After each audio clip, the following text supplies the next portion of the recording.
What's going on, Legionnaires?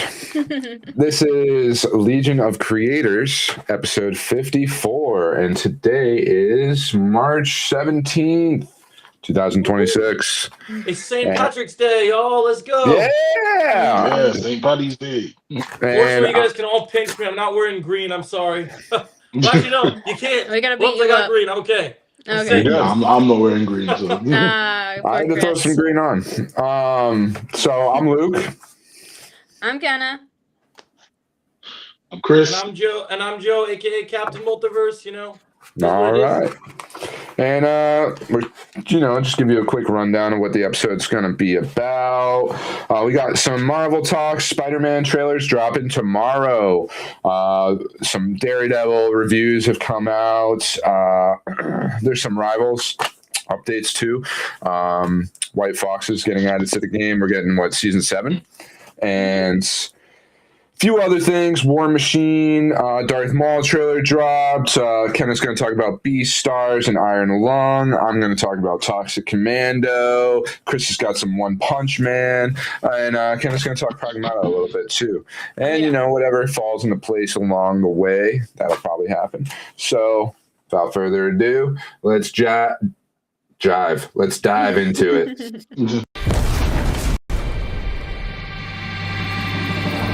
Legion of Creators.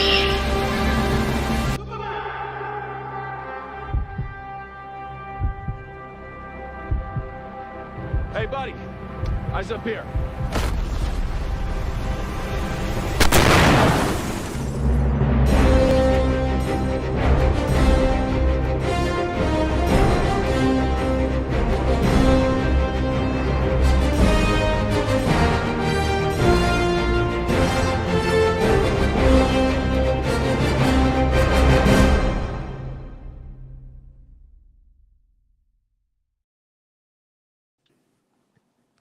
What's going on? I switched my angle up.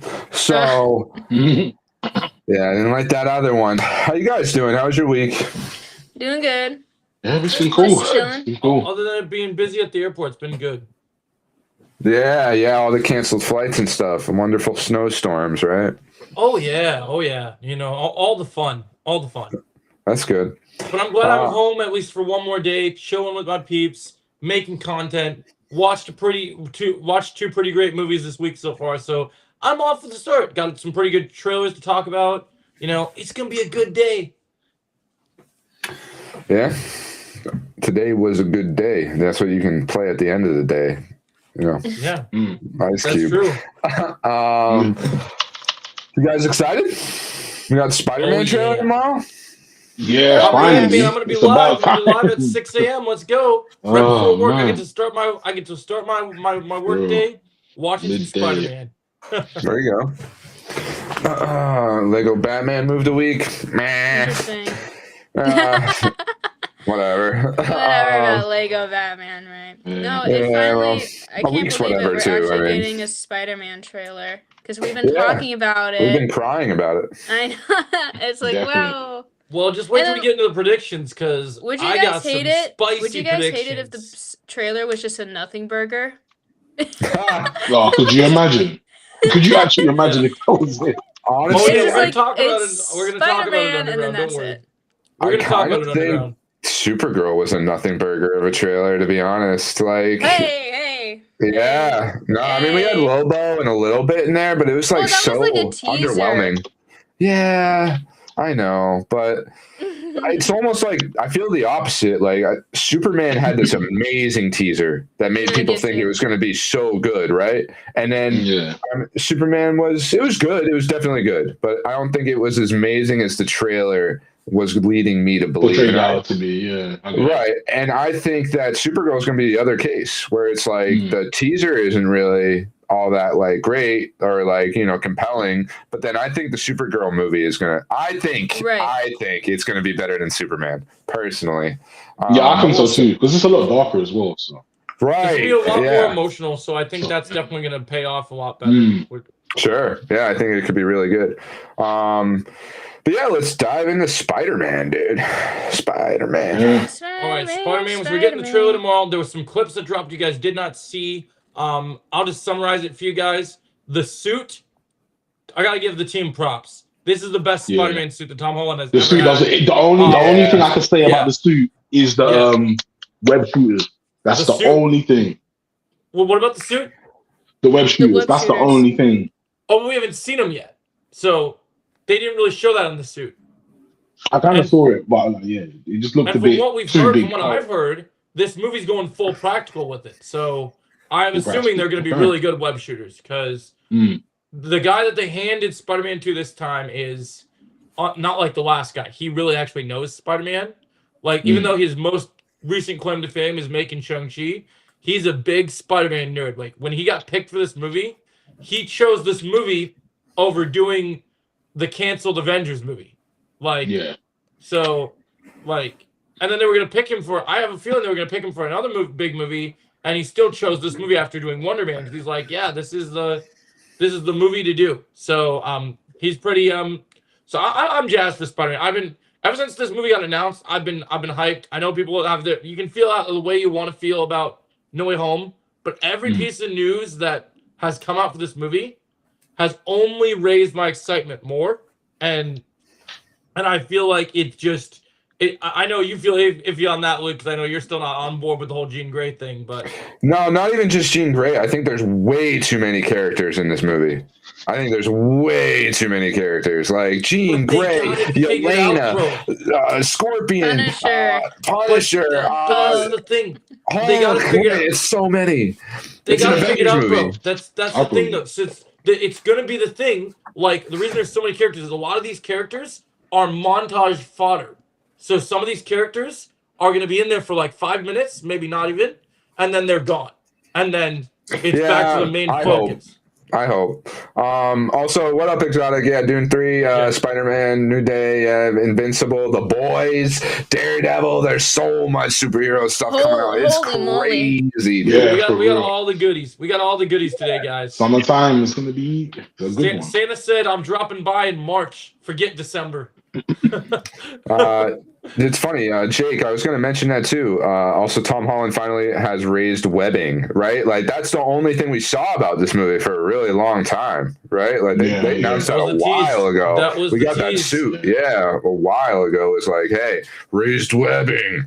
You know what I mean? It's like, all right, cool. Me, I just want to see a good movie or a good story. I could live without the raised webbing or whatever, you know? That's cool, Yeah. though. It is a cool touch, right? It's like the opposite of Green Lantern, right? Where everybody's complaining about the green green. glow, Yeah. right? The And green Spider-Man's glow. like, well, we have raised webbing, all right? So I just want the best Spider-Man content since Spider-Man 2.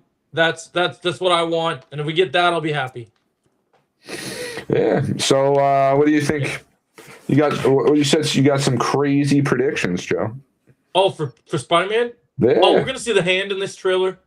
We're gonna see the hand. I know that for a fact. I could see that. I'm hoping No, yeah, because you think they've hyped me up enough, and I'm tired of being teased. I want to see a glimpse at these fight scenes because I'm tired of being told how amazing these fight scenes of this movie are going to be. Like, because Spider-Man in most of the movies is kind of he swings around, he punches people, right? But they have said that this movie is gonna like Tom Holland in the MCU so far is like he's catching punches, he's kicking sometimes, he's doing some things. But they brought the Hong Kong stunt team to this movie that did Shang-Chi and stuff. I want to feel and see that. Like, I want to see Spider-Man catching hands from ninjas and throwing people into walls and doing... And That also, would be really cool. and for the love of God, this might be a high hope, but please, now that you're alone, you don't have Ned and MJ dragging you down, please quip Tom Holland. For the love of God, can you please quip? Like, that's all I want. Yeah, some sassy Spider-Man. Yeah, some funny Right. bits and that. Yeah. I know. That's what we've been missing. Like, just really. just imagine, just imagine he's fighting the hand. He's like, "Oh, did your mommy bring you those pajamas you're wearing?" Yeah.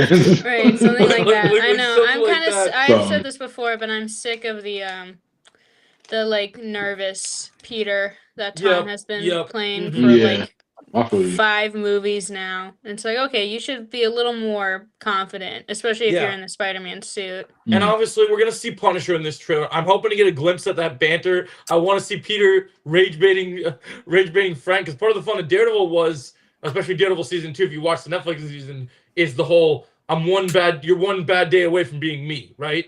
So I want to feel, I kind of want to feel Spider-Man lay into Frank, and I want to see Frank kind of lay into Spider-Man a little bit. It'd be like, if you did it like just imagine you do it my way, you would be like. Your aunt would still be alive, but you could have killed that goblin. You could have brought him down. Like I'm looking forward to that, but I just can't wait to see Punisher trying to kill people, and then Spider-Man just keeps wiping his guns away from him in the theater. And just like, how dare you? I need those. No, that would be great. I'd love that. I feel like you're definitely going to get something like that too. Yeah, for real.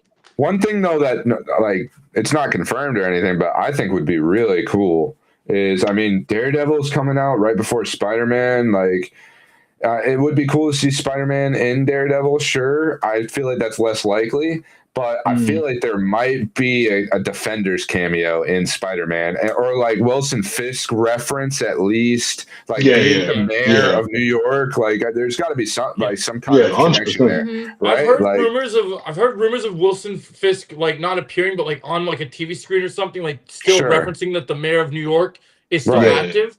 But I've also heard that, you know, speaking of Defenders characters, there is a report out here if it ends up being Blue. I don't think we'll see it in the trailer, because I think they're going to save the moment for the movie, which is that we know the Hulk is supposedly in this movie, and I think Spider-Man gets beat up real bad after all the complaints of Professor Hulk in Endgame and in She-Hulk. Unfortunately, I know Luke actually likes She-Hulk, but you know, whatever. I didn't think it was too bad. Yeah, but I get why people are complaining about Hulk, but I mean that's kind of people are complaining about they want Rage Hulk. They want big bad Rage Hulk again, and Savage sounds Hulk like they're gonna is get what it. we If hear. they get it, I think Peter's about to get really hurt, and I can see Frank like in the Civil War comic carrying him in the sewers and be like, "I gotta bring you to Claire. I got Claire Temple down here. She's gonna patch you up. She patched up all our vigilante buddies up here." I can see them doing that. I can see them bringing in Claire Temple, Rosario Dawson. Yeah, that'd be cool. Yeah. I like Rosario Dawson in the Netflix series. Yeah. I hate Rosario Dawson as Ahsoka though. That's fair. We're talking specifically just on the Marvel side of her roles, not her Star Wars side. Yeah. So it's not her fault. I don't know. I think on the Star Wars side of things. Rosario Dawson as Ahsoka was fun in Mandalorian, but when it came to her own show, not so much. But even in Mandalorian, like something about the like headdress thing, the like alien. Oh, the hair, I feel it felt so like a fan made it or something. It's like, this is all you got, Disney? Like, come on, bro. Yeah, you know, I mean, I like her as Ahsoka, but I feel like the way they're just writing her is just like I know nothing. I don't think anything will compare to how she is in the Clone Wars show. In the CGI stuff, I definitely think we're gonna see. I've heard rumors. We're definitely gonna hint at that we might not see her, but I think we're gonna hear Sadie Sink, and they're gonna make it kind of vague in this trailer. They're not gonna go out flat out and be like, "Oh, it's Jean Grey," but there'll be like little hints of her being. I'm ominous. sure she'll have a line that's like sounds like something that Jean Grey would say, you know. Yeah. I think people will just continue to theorize until it actually officially happens in the movie. So I see the trailer. So yeah, so I think that's definitely. I could see I think we're gonna. I don't think we'll see her. I think we'll hear her. I don't think they're ready to show her to us. I know it's such a small nitpick right here, but I love Jean Grey, and I just don't want to see Sadie Sink with curly hair. Like, I just want straight hair Jean Grey. I don't know. Like, call me weird. It doesn't have to be curly, man. They can make changes. I just feel like, I don't know, maybe because it's Stranger Things and it's just in my head because of how she looks in that I feel like we're going to get something similar to this. I know Stranger Things, she has curly hair, but every time that I've seen her offset, she has straight hair. Pretty much yeah. Like I said, small nitpick, you know what I mean? I just want Jean Grey to look like Jean Grey. That's my biggest thing. I think she's going to be really young. It's just going to be a little odd, but I don't know. Dude, they can make it work if they're building it all into something, right? So Yeah. let's see where it goes One after second, guys, I'll be Doomsday. right back. Give me 1 second. No worries. I'm hearing a noise. I gotta figure out what's going on real quick. Did anybody watch Dune 3 trailer? I have. I did before I leave. Yeah, I saw it. Yeah. All right, not me. I'm excited because it has Anya Taylor-Joy in it. She appeared. Oh, Robert Pattinson. He's in the trailer. So Anya Taylor-Joy's trying to be in everything then, huh? Because Oh she's my in God. Well, Anya Gollum now Taylor-Joy. too. Before I watched the Timothée Chalamet Dune movies, I did watch a long time ago. I watched like the 80s, like the first movie adaptation of Dune, where they just put all the books into one film. And I know that Anya Taylor-Joy plays Paul Atreides' little sister. I think, yeah. And then I don't know who Robert's playing, but then I'm also excited for Florence Pugh's character, the whatever princess. Just upstairs. She has some good scenes in the trailer. I mean, it's a big hype. I think of a trailer. It doesn't really show much of what's actually about to happen besides the whole war. Yeah, I thought it was just a good trailer. I'm not crazy about Dune in general. I think it's really cool. Don't get me wrong, but I'm not super invested in it. I think either. Dune is amazing. I think Dune is so good personally. Like I'm more of a fan of the book, but the movies are really well done. I gotta say. Yeah, the movies are. Yeah. Like even to the books and everything, like they leave some stuff out, but nothing really too big. Like the first movie left out a really big part of who they're like all conspiracizing, like who the traitor is, and then you find out it's Dr. What his name is. I can't really remember off the top of my head anymore, but like there was a whole part like Lady Jessica's being like interrogated over being the traitor. Like everybody that's a part of their alliance like is questioned, and it's like kind of a big part of the book, but they never did it. Now like I always find, and this is going to go back to One Piece when we talk about it later, right? That the more you get into the source material of something, the more you potentially will get disappointed by an adaptation of it. You know what I mean? Like while if you go into something and you don't really know the source material, a lot of times you're going to enjoy that adaptation a lot more. You know what I mean? Like, and I think I've made the mistake of like, I'm going to read the books. I'm going to read the comics. I'm going to find out what this is about before it comes out. And then I'm always like, they left out something I really liked in it. You know what I mean? But that's usually the case. The book's always better, right? But, yeah, well, still, you can always appreciate it in a different way. Nothing's going to be perfect. Nothing's going to be a 1-for-1. Like 100%. Yeah. I feel like with Dune right now, for me, it's like I think the first one, I wasn't really like. I found it kind of a bit boring. There were some good aspects, but I just found it a bit like Dune boring 1 at times. Yeah, Dune 1. Oh yeah, because it's half a story.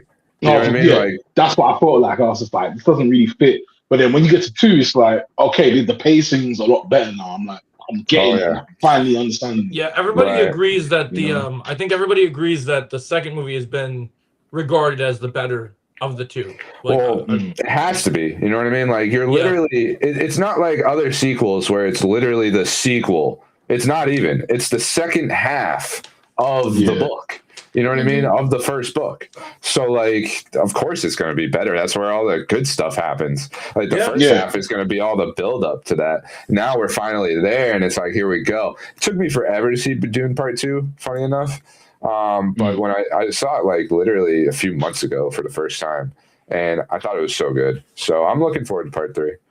I watched, I skimmed the trailer. I'm going to do a much more full in-depth reaction when I watch when I get off the podcast and do my actual review, or not review, but yeah, more of a review than a reaction. We'll call it review of the trailer. And so from what I saw, like I didn't even know that Robert Pattinson, I knew he was in the movie. I didn't know that he was in the trailer kind of. So thanks for bringing that up, because that's how little of the trailer I paid attention to. I think I did know that he was going to be in the third movie, but I completely forgot. So when I saw him, I went, "Is that Pattinson?" And it was. I remember he was in the movie because I remember that it was making me very concerned for his future as Batman, because they've been taking forever to get Batman 2 done, and I was just like, another thing he's going to be in that's going to delay him from filming Batman. And I was like, What oh, about man, this is- Batman? yeah. We're gonna reboot Yeah. Twilight and bring back Robert Pattinson. Oh, bro, imagine. Yeah, or Austin Butler continue killed it or in the second movie. I agree with that, Jake. Oh yeah, I mean, doing like they're kind of just grabbing everyone famous they can, or anyone who's like popular, anybody who's trending. Like you had made the joke before, Joe, that like it's just MCU actors being thrown into But Dune. it's bigger than that, though. I've realized that upon my thinking that it's bigger than that. Well, yeah, The Robert actors- Pattinson's not a Marvel actor, but no, it's just like, okay, let's grab every popular movie actor, essentially. Taylor Anya-Joy, like Robert Zendaya. Giving Pattinson. them roles Yeah, and you know they're what I playing mean? these characters and they're delivering these performances that you're not watching and going, oh, that's Drax. You're seeing like, okay, he is this character, or you're not looking at Florence and going, oh, that's Yelena. No, it's yeah, completely different. you actually feel like the characters are the characters, Which is a and good I thing. think that's good. I mean, she's a really good actor, I think, Elena. Yeah, Like, no, she's No, definitely. Florence Pugh. yeah, she's great. I never I- got to watch that movie that she was. I want to watch that movie she's in with Andrew Garfield. I That wanna one see looks that. good. I heard about that one. I think it's Oh, on yeah. streaming now, but I always I've wanted seen to that. check it out. I've seen that film. I've actually seen it. I've seen her A24 film. I forget what it's called right now. Midsummer? Yeah. Oh yeah, I Midsummer. like that a lot, actually. And not everyone's a fan of it, but I really liked that movie. And I thought she killed it in that. What else have we got? We got any more superhero stuff? Well, yeah, we do. So you're talking about Spider-Man. Rivals? You mentioned Daredevil earlier. So we Daredevil. got the Rivals news and we got the Daredevil stuff I want to talk about. So let's go to Rivals first. So Kenna, you have all the information you're the Marvel Rivals girly. So Yeah, I guess. let us Yeah. have it. But All right, so our new character, White Fox, she just got her gameplay trailer released. She's this new strategist, and her kit looks really good. Her primary fire looks like Invisible Woman's kind of primary shot, but she also has like Wolverine's like lunge attack that he can have, and she has another second attack that's very reminiscent of Jean Grey's like what is it called, where she throws like the spiral of fires at you. She kind of has something Right. similar And like can that multiply going on. damage. Yeah, she has something Yeah. like that going on, and she has a very interesting ult where it's not just like a healing circle that most people are complaining about with most strategist ults. She turns into a big nine-tailed fox, and it kind of works like Gambit's ult, where if you can lock onto your teammates, they get healed and extra damage boost, and you can be safe from certain ults. Like they showed that if a white fox on your team ults and the enemy Yeah. Strange tries to ult, you won't be affected by Strange's ult. You'll be safe from that. Oh, so she yeah. technically shields you, basically. Yeah, she can. Right. Yeah, she protects you. Okay, that's cool. I'm trying to think. We got a little cinematic trailer with Black Cat, but nothing yet with her because she's not coming to the game yet. New accessories that are new little plushies for new characters as well, if you would like to equip those on your characters that you'd like to play. I know that I do. Some new team-ups have been swapped. Jeff and Storm no longer have a team-up together, and neither does Luna and Adam. Luna now has a team-up with White Fox, of course, because they're connected.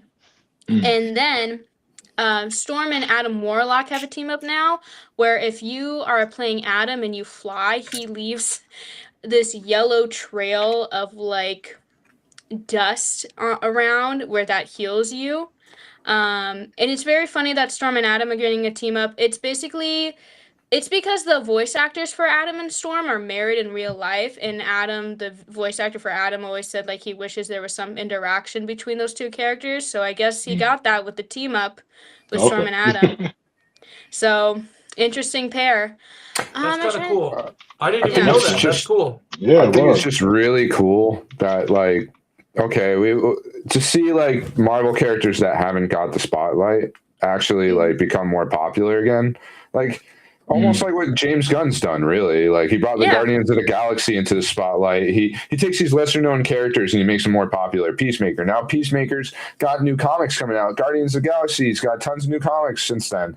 You know, like, and now we'll probably see White Fox kind of come back into comics, you know, like yeah, and potentially into a movie, you know what I mean? Like, you know, they're going to try to put Jeff the Land Shark in something. yeah. So yeah. Oh, of we'll course. also be getting a new map. I almost forgot about that. We'll be getting a new map. Hell yeah. We We need need more new maps. Thank Yeah. goodness. Yeah, we do. Oh, I and want to there's say, sure. one Go last ahead. thing. White Fox is getting a launch skin when she comes out. Punisher is getting his pirate skin. Ooh, finally. I'm trying to think who else is getting. I swear there's one more person who's getting his. Oh, Ultron is getting a new skin. I forgot what it was, but it looked like he had all. It kind of looked like a Thor thing going on with him. I can't remember what it was, but he's all decked out. So that's yeah. cool. I'm just going to address some chat stuff here real quick. Timothy cool. Chalamet's pissed off at his result at the Oscars. I'm glad. Yeah. I'm glad. Okay. I don't like Timothy Chalamet like that personally. However, I think he killed it in Dune 2. I think he killed it in Dune 2. I really do. Like, I was like, having read the book and everything, I was like, how is he gonna do some of this? You know what I mean? Like, yeah, how? Like, and he really pulled it off. Like, I'll give it to him. You know? If Timothy were to get an Oscar for Dune, that would be fine. But I am also glad that he didn't get anything for his Marty Supreme movie, the ping pong, whatever. But what's his face? Michael B. Jordan won. Michael B. For- Jordan won. Yeah, Yes, Michael a lot Jordan of yes. Yeah. the two movies that won the most awards were Sinners and One Battle After Another. That I'm pretty that too. Oh, and That then of course that one K-pop movie I Demon haven't- Hunters won some awards. I was Oh, kind of of course. bummed when a battle after another one because I just really didn't think it was that. I do think that's Sinners great. is better personally. Yeah, that's but what I was Yeah. gonna say. Like, Yeah, everybody only. said one battle after another was like okay. You know, like that's constantly what I heard over and over. I think maybe on Fat Man Beyond was like the only place I heard them being like, no, it was really good. You know what I mean? So, I didn't see it myself. So Kevin Leonardo Smith wants to be DiCaprio. nice to everyone because he's got this new lease on life. He's trying to be nice to everyone. Right. I was even like that before that, you know? So, yeah, but I still like Kevin Smith. The thing about the Fat Man Beyond podcast is like, yeah, Kevin's always super optimistic about stuff and doesn't want to say anything negative really, but Mark Bernard will. You know what I mean? So like yeah. there's That's you get true. I've your noticed back that. and forth a little bit. Yeah. Mark Bernard used to be a real critic. So like he'll just say whatever he really thinks about How he things, which feels. is nice. Yeah. And I think that's good. Yeah. Yeah, I like Um, Mark. I think he's great. Yeah, he is great. Our final piece of back of Marvel news, not since No, I okay. must you had more to say on the Oscar. No, I was just gonna say the Jason Momoa thing returning. Jake Yeah, said let's that finish Jake's for thing. Yeah, so Dune Part 3. So Jake, they explained that a little bit in the books, so they're gonna probably go that route, I'd imagine. Right. I'm sure it's some. I never read the sequel, so I don't know how that works. Yeah, but he comes back and survives through the books too. Like that's a thing. From what I remember. So when they announced it, I wasn't shocked. I was like, because honestly, I'm like, out of all the popular people, I watched the first movie, and I was kind of like, when they showed him die, I'm like, yeah, you're gonna be back in a movie or two. I watched. I was like, yeah, Oscar Isaac is cooked. We ain't gonna see him again. We're good. Whatever, fam. And then I saw Jason Momoa. I'm like, oh yeah, I love this character. It's really sad when he's gone. And I was like, nah, he'll be back. It's cool. Like, so, but then if that's the last thing, do you have anything to say about Jason Momoa returning for Dune Part 3? Anything? Any last thing on that? No, nothing more. Nothing more. Yeah. Okay. It makes sense to me. I know why they're doing it. Surprisingly, they're doing a better job than what they did with somehow Palpatine will return. Yeah, somehow Yeah, Jason Momoa well, has returned anyway. in Dune Part 3. But yeah. Because if I remember correctly, You I think know- it does involve something along those lines. I think it Speaking does of have some sort of cloning or something involved in it, if I remember correctly. speaking of Palpatine must return, like I was just saying this right before the podcast. I feel like why not say it again?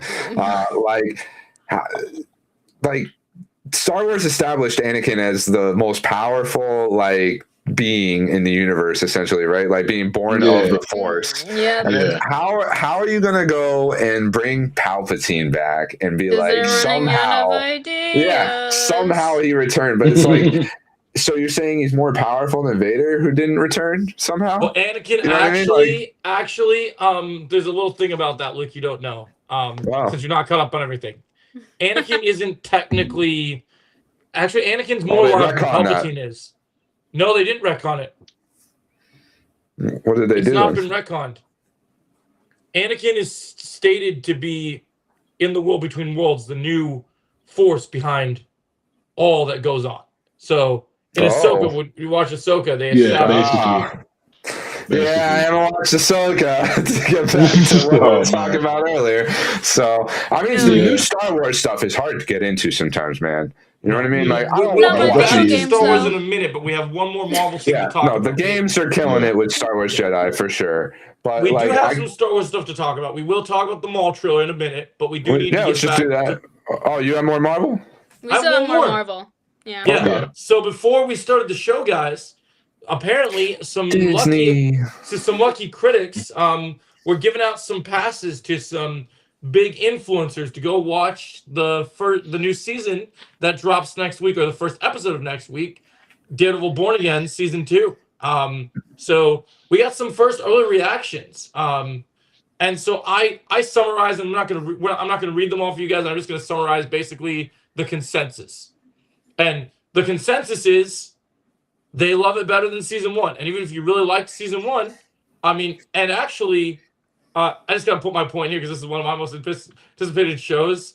The reviews I've seen for this so far are looking actually higher than they were for the IGN Invincible review, which is kind of wild to me. Wow. Okay. No, I because can see that. If because they're really Invincible, they're cooking, saying it's great. People are like, oh, Yeah. they love Born Again. This is gonna be Yeah. great and loved. So, yeah. Yeah, if it's the original guys, then definitely I can see, it'd be higher than. Well, this sounds like this is more what we wanted from season 1 that we didn't get. Like, it Yeah, sounds like yeah. the full version. I mean- It sounds like Bullseye's on full display. It sounds like Jessica Jones kills it. Sounds like Vincent D'Onofrio and Charlie Cox are given their best performance, like, as these characters, and we're back to the brutal. We're back to the gritty. Yeah. And this season isn't. We're not having time to spend in the lawyer drama stuff because we're at war now. We're like, oh, vigilantes are outlawed. Like Luke and I, who have read Chip Zdarsky's Devil Reign. If you guys have time before next week, Yeah. read Devil Reign. Get Devil through as Reign. many issues as you can because it is. yeah, Chip Zdarsky's a great writer, and he kills it on Daredevil. Yeah. 100%. Okay, that's cool. Oh, I'll yeah. check it. Daredevil comics in general are usually a good read, to be Yeah, honest. they're good read, I man. read They're it. like very dark and gritty. Like, Yeah. they get to Yeah. the point. Oh yeah, no, Daredevil kills it. So And what's cool is since even though we're getting through Chip Zdarsky stuff right now in season 2, we know with season 3 coming out that we're gonna start getting to a little Frank Miller stuff. So there we So, go. that's gonna be cool. When So, do they bring Foggy back? You think? I don't know because they in these reactions they say that this season carries stakes. So I don't think you. I wouldn't be surprised to see him not come back this season, but the next season, I'll tell you this, since we're talking about it, since we're on the Daredevil summary, I'll just summarize it really quick. I was going to make a video about this, and I'll summarize it here. I think he's coming back because of the way the Hand is coming back. I think they're going to El Ghul him. So I think what's going to happen is I think that since Right. the next season is going to be focused on the Hand, I think Matt's going to be fighting the Hand, and they're going to have an unknown leader, kind of how they did the Black Sky with Elektra. And I think there'll be a scene similar to the Winter Soldier versus Cap thing, where there'll be a masked figure fighting Daredevil, and then Daredevil will see his face, and then you're gonna get the who the hell is Foggy moment where he's the leader of the Hand. Like, Yeah. I see that happening. I see I them doing could see that. yeah. I just really like to see like Spider-Man and Daredevil come together in a way because like and the Defenders. Sure, Spider-Man has all these characters, and I'm like kind of iffy about that. But in another angle, if they do it right, like it really will feel like it's Marvel's New York, man. And we haven't got that in a way. You know what I mean? think Like we'll get it. I think we'll get it after Spider-Man 4. I think maybe we'll get a tease of it in Spider-Man 4, but I think we're gonna or or Brand New Day, but I can see them opening the door for it. But I do think by Spider-Man 5, it could finally happen. I think by the time Spider-Man 5 comes out, we're gonna be out of this multiverse googly glob, and once we're out of the multiverse googly glob, then I think it's gonna be a lot easier to do street level team ups. Yeah. Sure. I really for sure. want. I've been saying this for a long time, actually. I want Spider-Man 6 to be a Sinister Six movie. You know what I mean? Yeah, same. Because Well, we were that supposed to would get be- that with That Andrew would be Garfield's perfect. thing. Spider-Man 6, it makes sense. They can finally do the Sinister Six then, because it's the sixth Spider-Man Yeah. movie. If we get to Right. 6 movies, that's good. Yeah, that makes and, sense. like, yeah. it would be cool to like even have it focus more on the villains at that point. You know what I mean? Like, because we already know Spider-Man so well, and like, Yeah. sure, he's still like the main character, but like, I don't know, maybe he doesn't have as much screen time. Like, that would be kind of cool. That'd be cool if they did that. But yeah, Yes, Marvel seems like they're running hot under the collar, getting ready to. We got Spider-Man this summer. They're bringing the goods with Daredevil. We talked about Marvel Rivals. That sounded good. So I think Marvel's starting to. And it's funny because I'm wearing a Gambit shirt, so that's accurate. It seems like it's starting to win me back right now. There's not a single project Marvel wise this year that I'm not excited about. Like I'm ready for the games. I'm ready for the movies. I'm ready for the shows. I feel The that. only one I'm still kind of on the fence on, because I just need to see how it is of course Doomsday. Like, we want it to be great. Yeah, 100%. But it's like, Yeah. I'm still not, until I see a trailer, I'm still not like, do I lock it? Like right now with everything I'm hearing about Spider-Man, I'm way more ready to give my hype to Spider-Man as I am over Doomsday. Because So, go ahead, sorry. yeah. No, that was my end of my conversation. You're No, good. okay. So like having rewatched a lot of MCU movies recently, and Endgame, like while it delivers, it's still like very good. It has emotional impact for sure, but its story on paper is very basic. It's like, okay, time travel. We're gonna go back in time, and we're gonna, and a lot of people don't like that about it. Yeah. And I've complained about it, right? Like, Endgame, right? But and then I rewatched it and I was like, no, Endgame's good, right? But like, I feel like Doomsday is just, it's going to be so different. Like regardless of if it doesn't fully hit, it's going to be something new. It's not going to be like something we've seen before. Even Endgame is kind of something we've seen before in a way. Because we've seen time travel before. I mean, we really from what we know of the movie, we really don't know what we're getting. We know it's an Avengers movie. We know Doom's in it. We know some things, but really, we really don't know. I think they're going to try hard to give us something new. Yeah, I think with Doomsday, it's more like they're gonna just try. They have to try something new. Like, so it can't be just like what we got from phase 3 or phase 4. It has to be like new. Like they said, like you said earlier, Joe, like they're gonna start. Doom's gonna be killing people, and it's like, well, good, because some people need to go. I feel like some characters have just been long overdue. I'm telling you, I've said it since Ant-Man 3. I love you, Paul Rudd. You're American treasure. You gotta go. Ant-Man's gotta go. What? I've been waiting for it. I've been waiting for it, man. It is time. I want to cry. Damn. I want to cry and watch Ant-Man just get taken out and just being like, You get squished like a Yeah. bug. No,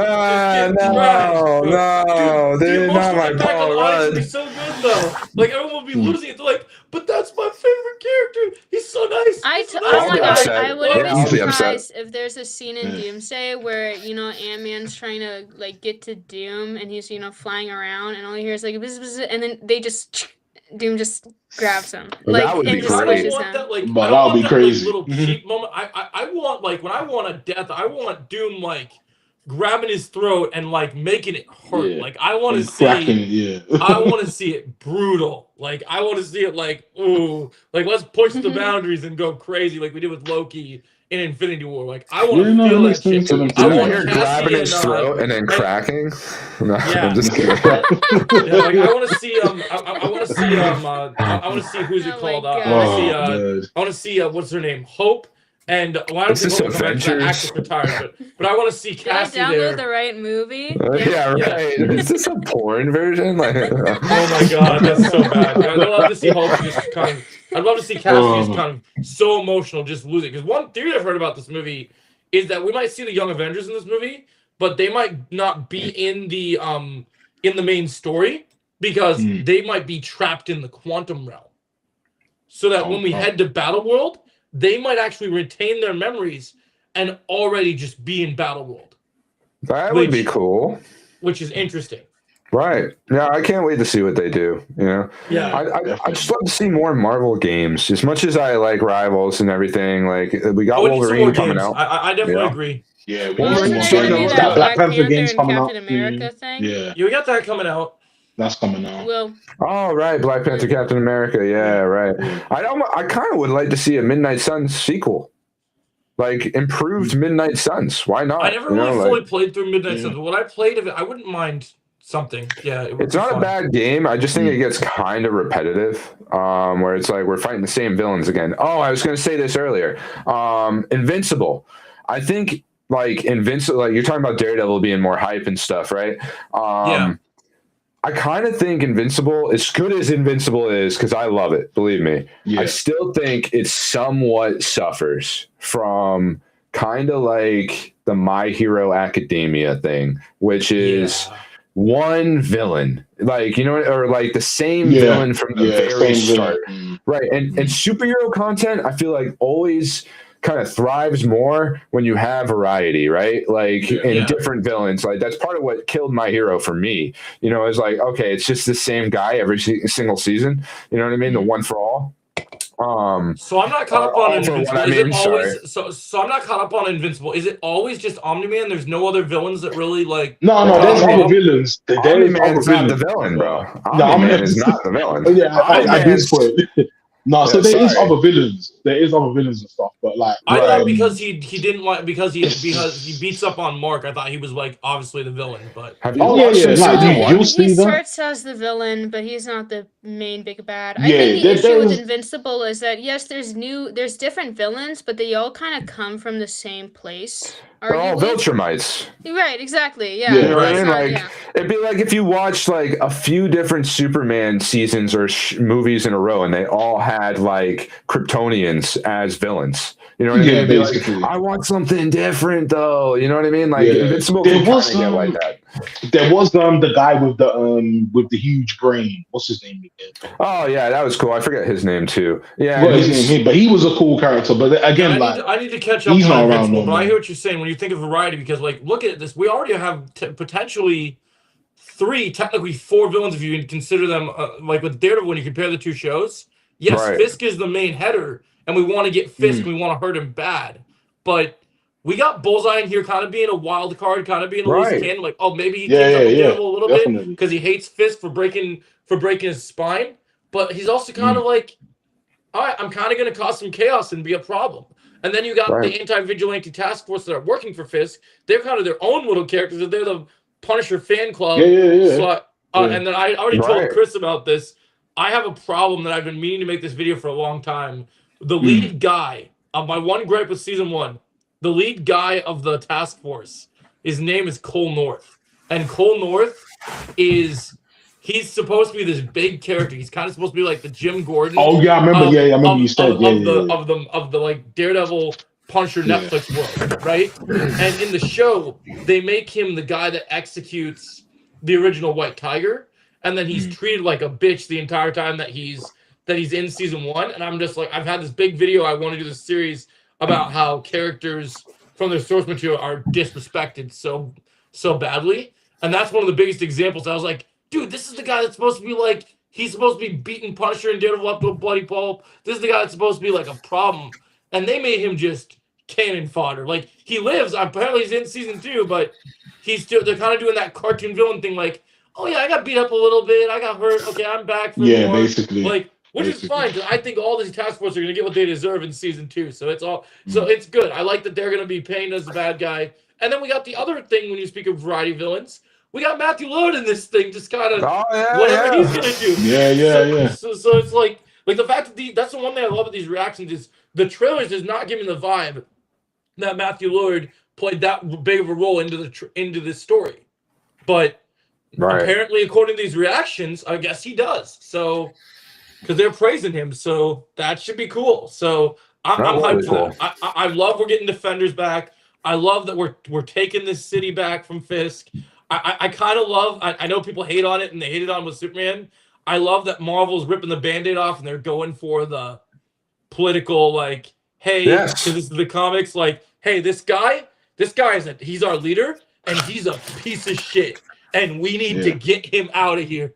Right. It makes sense because in the comics, like, Fisk became a mayor at some point, and it's just he caused a whole bunch of mayhem. Like, so it's like, get him out of here, like, kind of thing. Like, that's what they want. Yeah, like I love it, man. It's also just nice to see, like, that same thing with the task force, because like literally they're imitating life with that, where it's, you know, all these people that are total assholes, like, idolize Punisher in real life, you know, like, have Punisher stickers on their cars, all that kind of shit.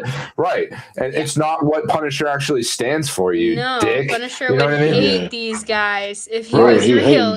So that scene it's in the like finale, John Bernthal said to him when they had him tied to the chair. Exactly. You want my autograph? I wouldn't even piss on you. Right.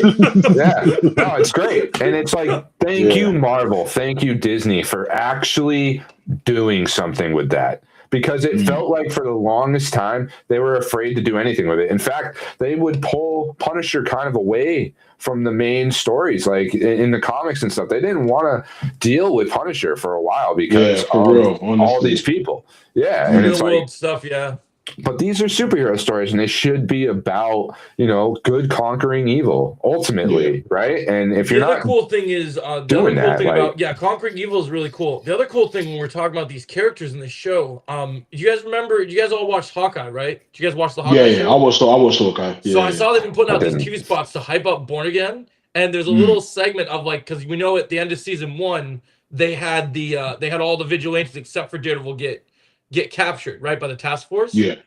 So you can see that Kate Bishop's stepdad, the swordsman, he's joining the fight. Like, you can see from the trailer, you can see him whooping task force ass. Like, you can see in this little, like, TV spot, you can see him taking batons and breaking, like, Daredevil in the trailer. The first trailer they showed with the music, when they first showed Jessica Jones, when he first downs the black suit, you see him running up on the task force trying to break people out of that prison. And it looks like he goes and gets sword. I'm hoping, I don't want to get my hopes too high.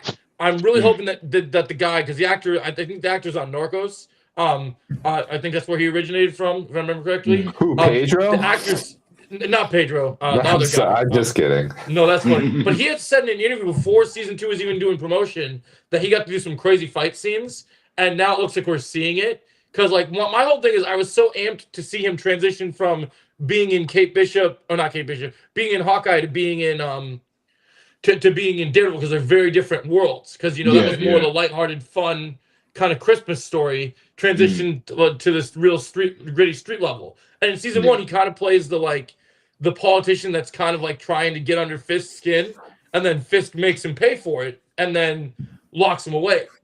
But I wanted to see I want to see that sword. I want to see that vigilante swinging the sword, because he shows his sword skills in Kate Bishop. Well, not Kate Bishop. I gotta stop doing that. In Hawkeye, a little bit. But now we could get him to see his actual comic accurate suit. So to see him stand behind Daredevil and be like, we're all vigilantes. And there's even a TV spot where you see Karen, Jessica Jones, and all these other characters. And like I said, it's a homage to that Chip Zdarsky comic. I think it's number 19 in the run. You see them all because they're so pissed about Fisk and the task force.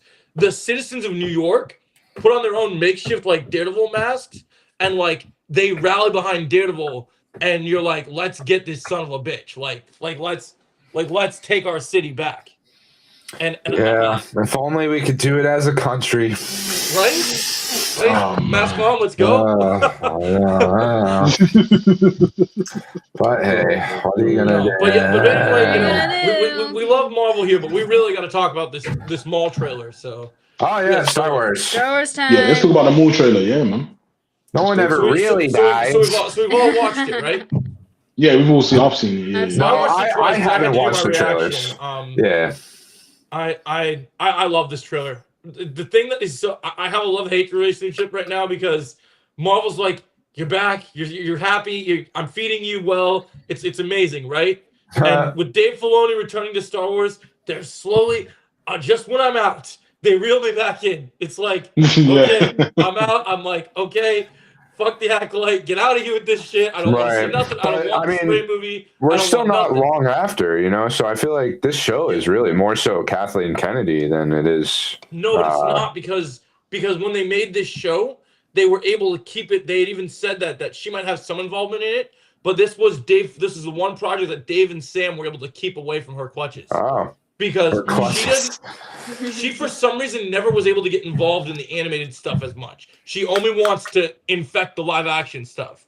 So a lot of the animated stuff actually is, you know how you've said, Canada said this before too, that the animated stuff and the video games haven't been hit as hard as the live action. Why do you think that is? Because the live action was attacked by by the most evil person or one of the producers that's pretty bad. So yeah, the trailer, the Maul trailer. I liked the teaser, the first one they put out, and we talked about it. But this one, now that April is coming around the corner, and not every show is doing this right now, but they confirm. I read today that we're getting 2 episodes on April 6th, not 1. So we get 2 episodes to watch. Have you seen the South Park Pandaverse? Just real quick, you're talking about Kathleen Kennedy and Bob Iger. Yeah, I've seen it. It's really funny. It's worth a shot. And they turn all the boys into black women. I think that's hilarious. I seen that. I was like, oh man. Yeah, so good stuff. South Park. Yeah, so I'm really like I don't know what you think, Kenna. What do you think of this trailer? I think I agree with you that I think this trailer is way even better than the first teaser, which I know again because it's the teaser versus an actual trailer, but I really like the action. I really like the new mystery character that's gonna be seems to be going after Maul himself. Actually, Joe, I think I could be wrong. I was gonna look it up, but I haven't. AJ Locascio, I know our favorite voice actor who voices Gambit, that the rest of you guys would know. Yeah.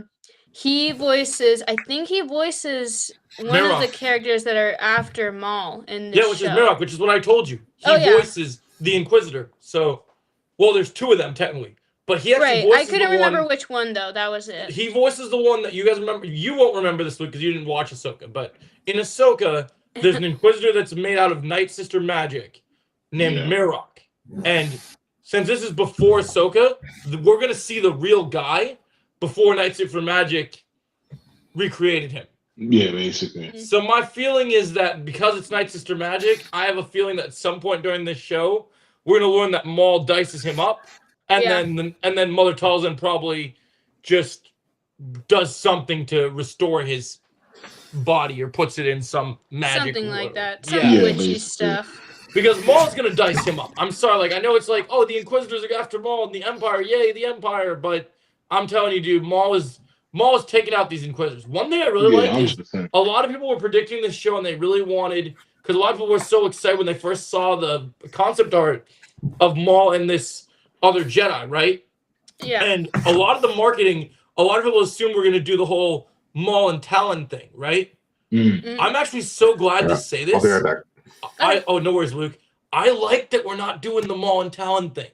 Yeah, I didn't really expect her to be Talon either because she, besides looking like the same species as Talon, she is definitely not Talon because she's more pink. Right. She's more pink and she doesn't have any of the black markings on her. Yeah, and do you guys remember do you guys remember that article we read about Sam? What we're talking about, some of the new things he's excited to do with Maul in this show? And right, yeah. Do you remember when they talked about how Maul wished like that there was more Jedi around? Yeah, he said what I really like about this show, since Maul's the central character, this trailer reveals to me that Maul, this is not like Maul and Savage Opress, like brother and brother trying to like team up and build like a Sith empire and make like a criminal empire, or any of the other times Maul has had an apprentice. Like, you know, he tried to mentor, even though we never really saw it, Emilia Clarke in Solo, right? We had what's her name? I'm trying to think. I can't. Kira. Yeah, what? Kira. Yeah. Right. So that was kind of his apprentice.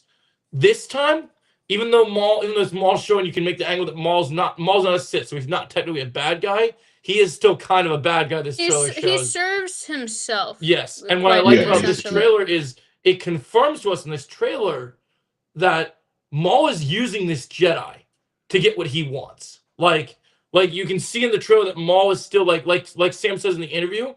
He's like, oh, it would be nice to have a Jedi around to help out. I think they're gonna aid each other, but I can see a twist in this show where the Jedi kind of gets onto Maul, and Maul's like, Yeah. and Because then he has what's to his turn on name? her. That she was talking to somebody and she said like the guy said to her, don't really like basically just don't trust him. Like you can't trust him all the way. Yep, because he So, seems very harmless, which Ezra yeah. made that mistake too. So Exactly, it makes yeah, sense. exactly. Ezra made the Yeah, same no, mistake, but it's so. like it's really good. I like for animated. Obviously, animation looks always beautiful for the most part, but I really like what's going on with I like the scary tone of the trailer. I also love I love it. They couldn't help themselves. They couldn't help themselves. They had to just put a new rendition of On the Duel of the Phantom Fates, Menace, yeah. Duel of Fates. They couldn't help themselves. They just couldn't. They're like, it's Maul. We got to do it. And I'm like, Well, technically, okay. that's his theme music. Technically, you know what I mean? 'Cause And Disney that's has when he baited first us popped twice up. with this type of trick before because Yeah, I yeah. think it was in the Obi-Wan promotion, even though Obi-Wan didn't turn out to be a good show. They tried to get us all hyped for Obi-Wan with, I think it was the Mustafar Battle of Heroes theme they used? There was some theme from the prequels that they used to try and hype people up, and it didn't work because the show was crap. So I really hope that this music is not just a gimmick to get people on board and that the show sucks. I really hope that the show is actually good, because I do think that a lot of the potential, like we see Maul getting hallway scenes, we see Maul. Well, something that's really interesting is Maul's not just fighting Inquisitors and probably Stormtroopers in this show. You see him taking out other crime families. So I really hope that you get to see Maul like kind of being like owning it. Like, I'm the only one that can have like Crimson Dawn is the best crime family, and this is like more from what we wanted from like kind of what the Boba Fett show should be. Just Maul. What it should have been. Yeah. Just Maul dusting the competition off. I'm like, oh, you think you're the godfather of the underworld? No, bro, that's me. Like, so I love it. I can't wait, man. Maul's getting a show. I've waited years for this. I think it looks great.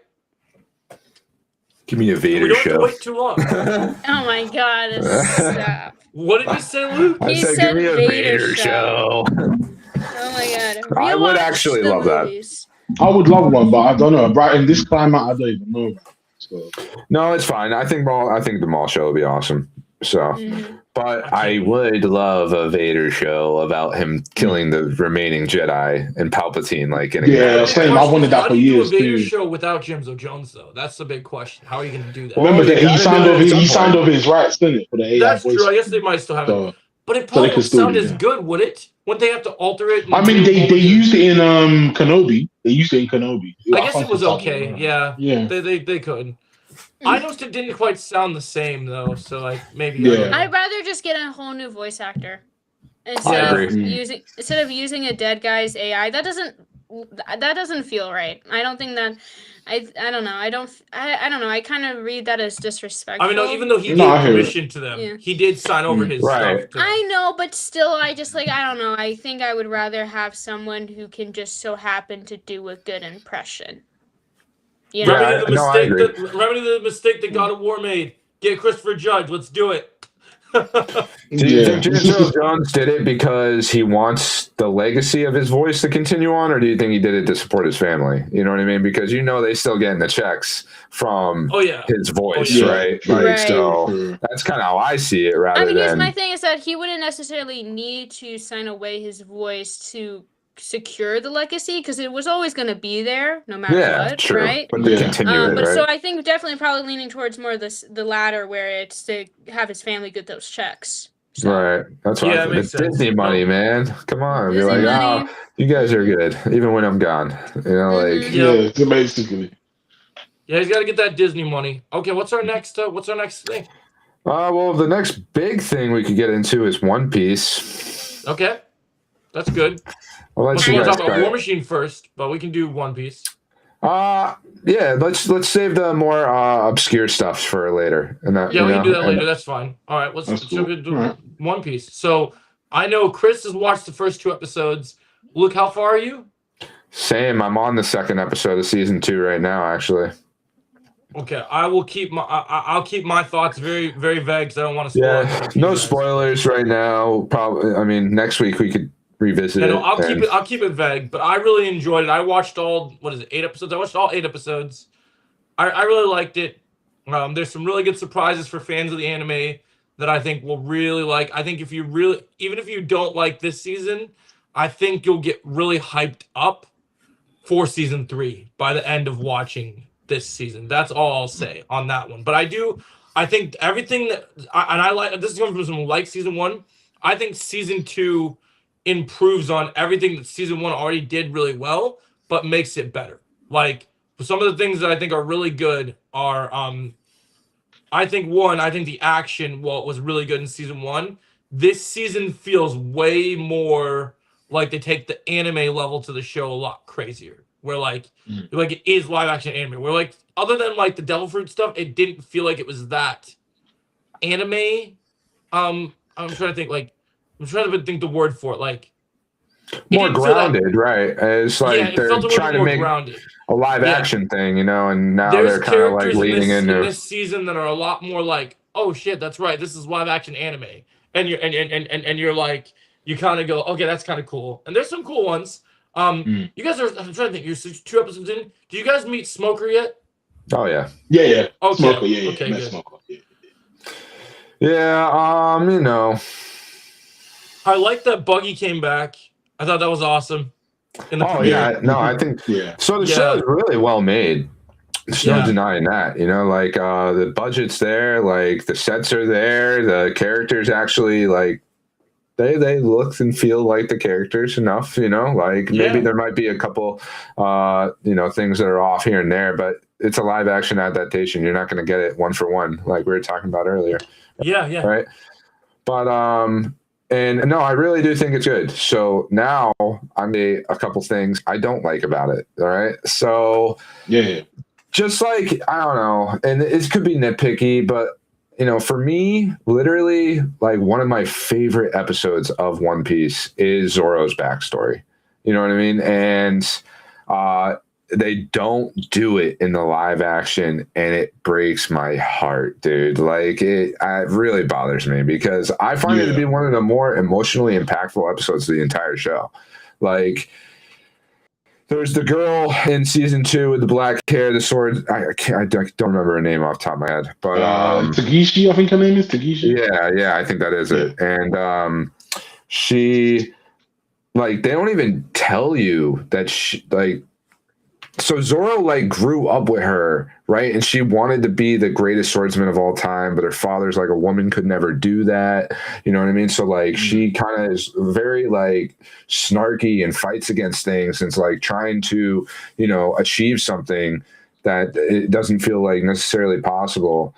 And Zoro's not even as good of a sword fighter as she is. Like she's kind of teaching him, and she's like running in the rain one day. A spoiler for the show, it's only episode 19 now. And she falls on her sword and she dies. And it's part of like what makes Zoro want to be the greatest swordsman ever, and like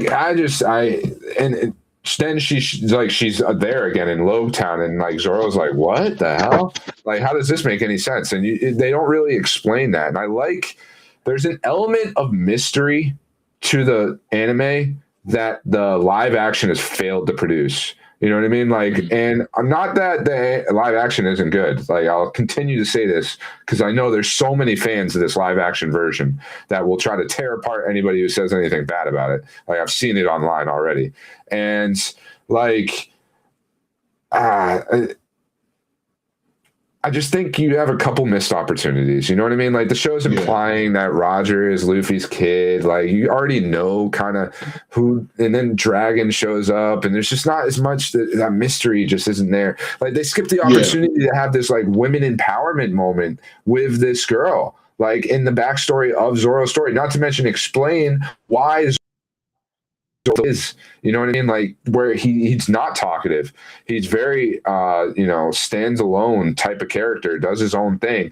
And that's because when he's a kid, he's not that way. And you can see the change happen when that girl dies in his childhood. Like there's a few things there that I think are just like huge missed opportunities. Women empowerment, actual backstory, actual character development. And it like wouldn't have been that hard to do. Like I guess Oda did reshoots because he didn't like how it was originally done in the show. show. It was added late in production, so they didn't really get it the way they wanted it. Like, it just upsets me personally. But overall, I think. go ahead, Chris. No, go on. I'll talk to you. I was just gonna say overall, it's still a good show. You know what I mean? So Yeah, no, I think that's what the whole thing about being like 400 plus into that the anime itself. Like, there's a lot of that. There's a lot of mystery, like you said. In that's not in the show, in the live action. So in the anime, there is mystery. So there's certain things that happens that you're probably thinking like, wait, is this gonna happen? And it's like, oh snap! But it's like then something else completely happens. And then when it comes to like backstories, because it's on 1,000 episodes plus, they haven't been able to cover everybody's backstory. So they've done Luffy's, they've done Nami's, they've done Usopp, they've done Sanji's.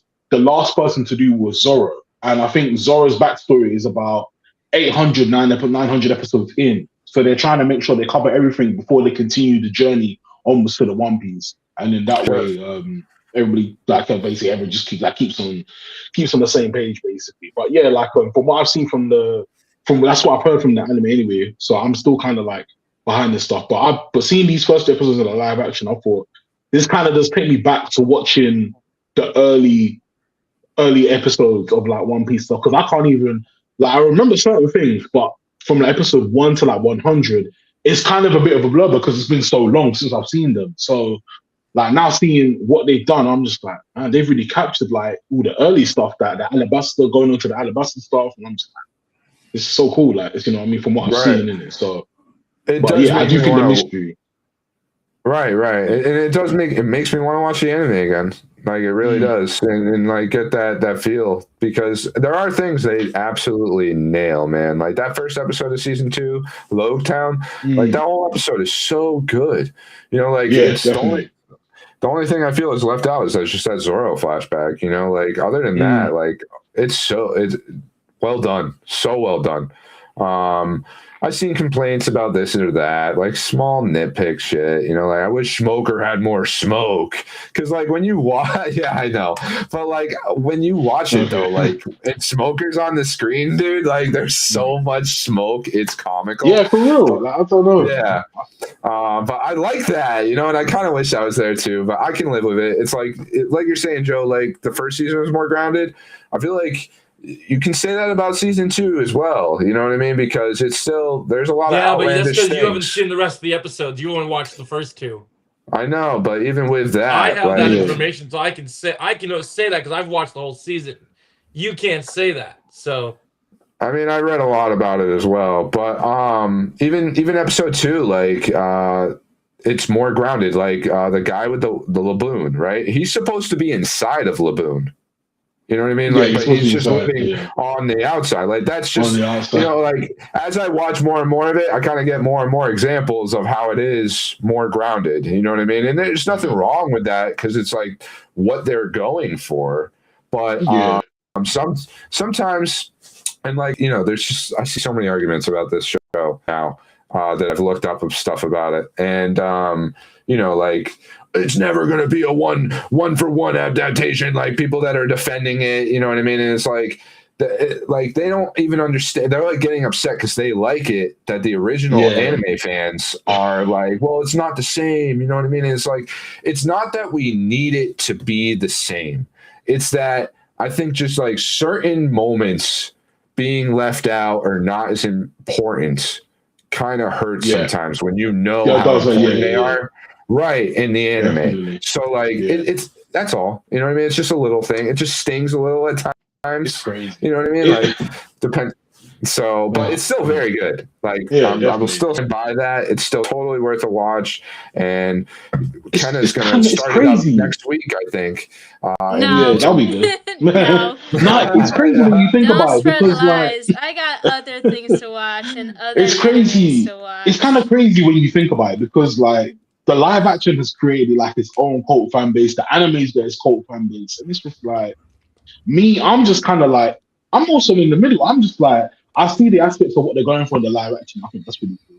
But then I also love the anime, because the anime is just true to what it is, isn't it? So you know what I mean? But then I still give the live action a chance, because I feel like this is one of the best live action adaptations of anime that I've seen. I'm sorry, like every time they tried, They tried it with Dragon Ball Z, didn't work.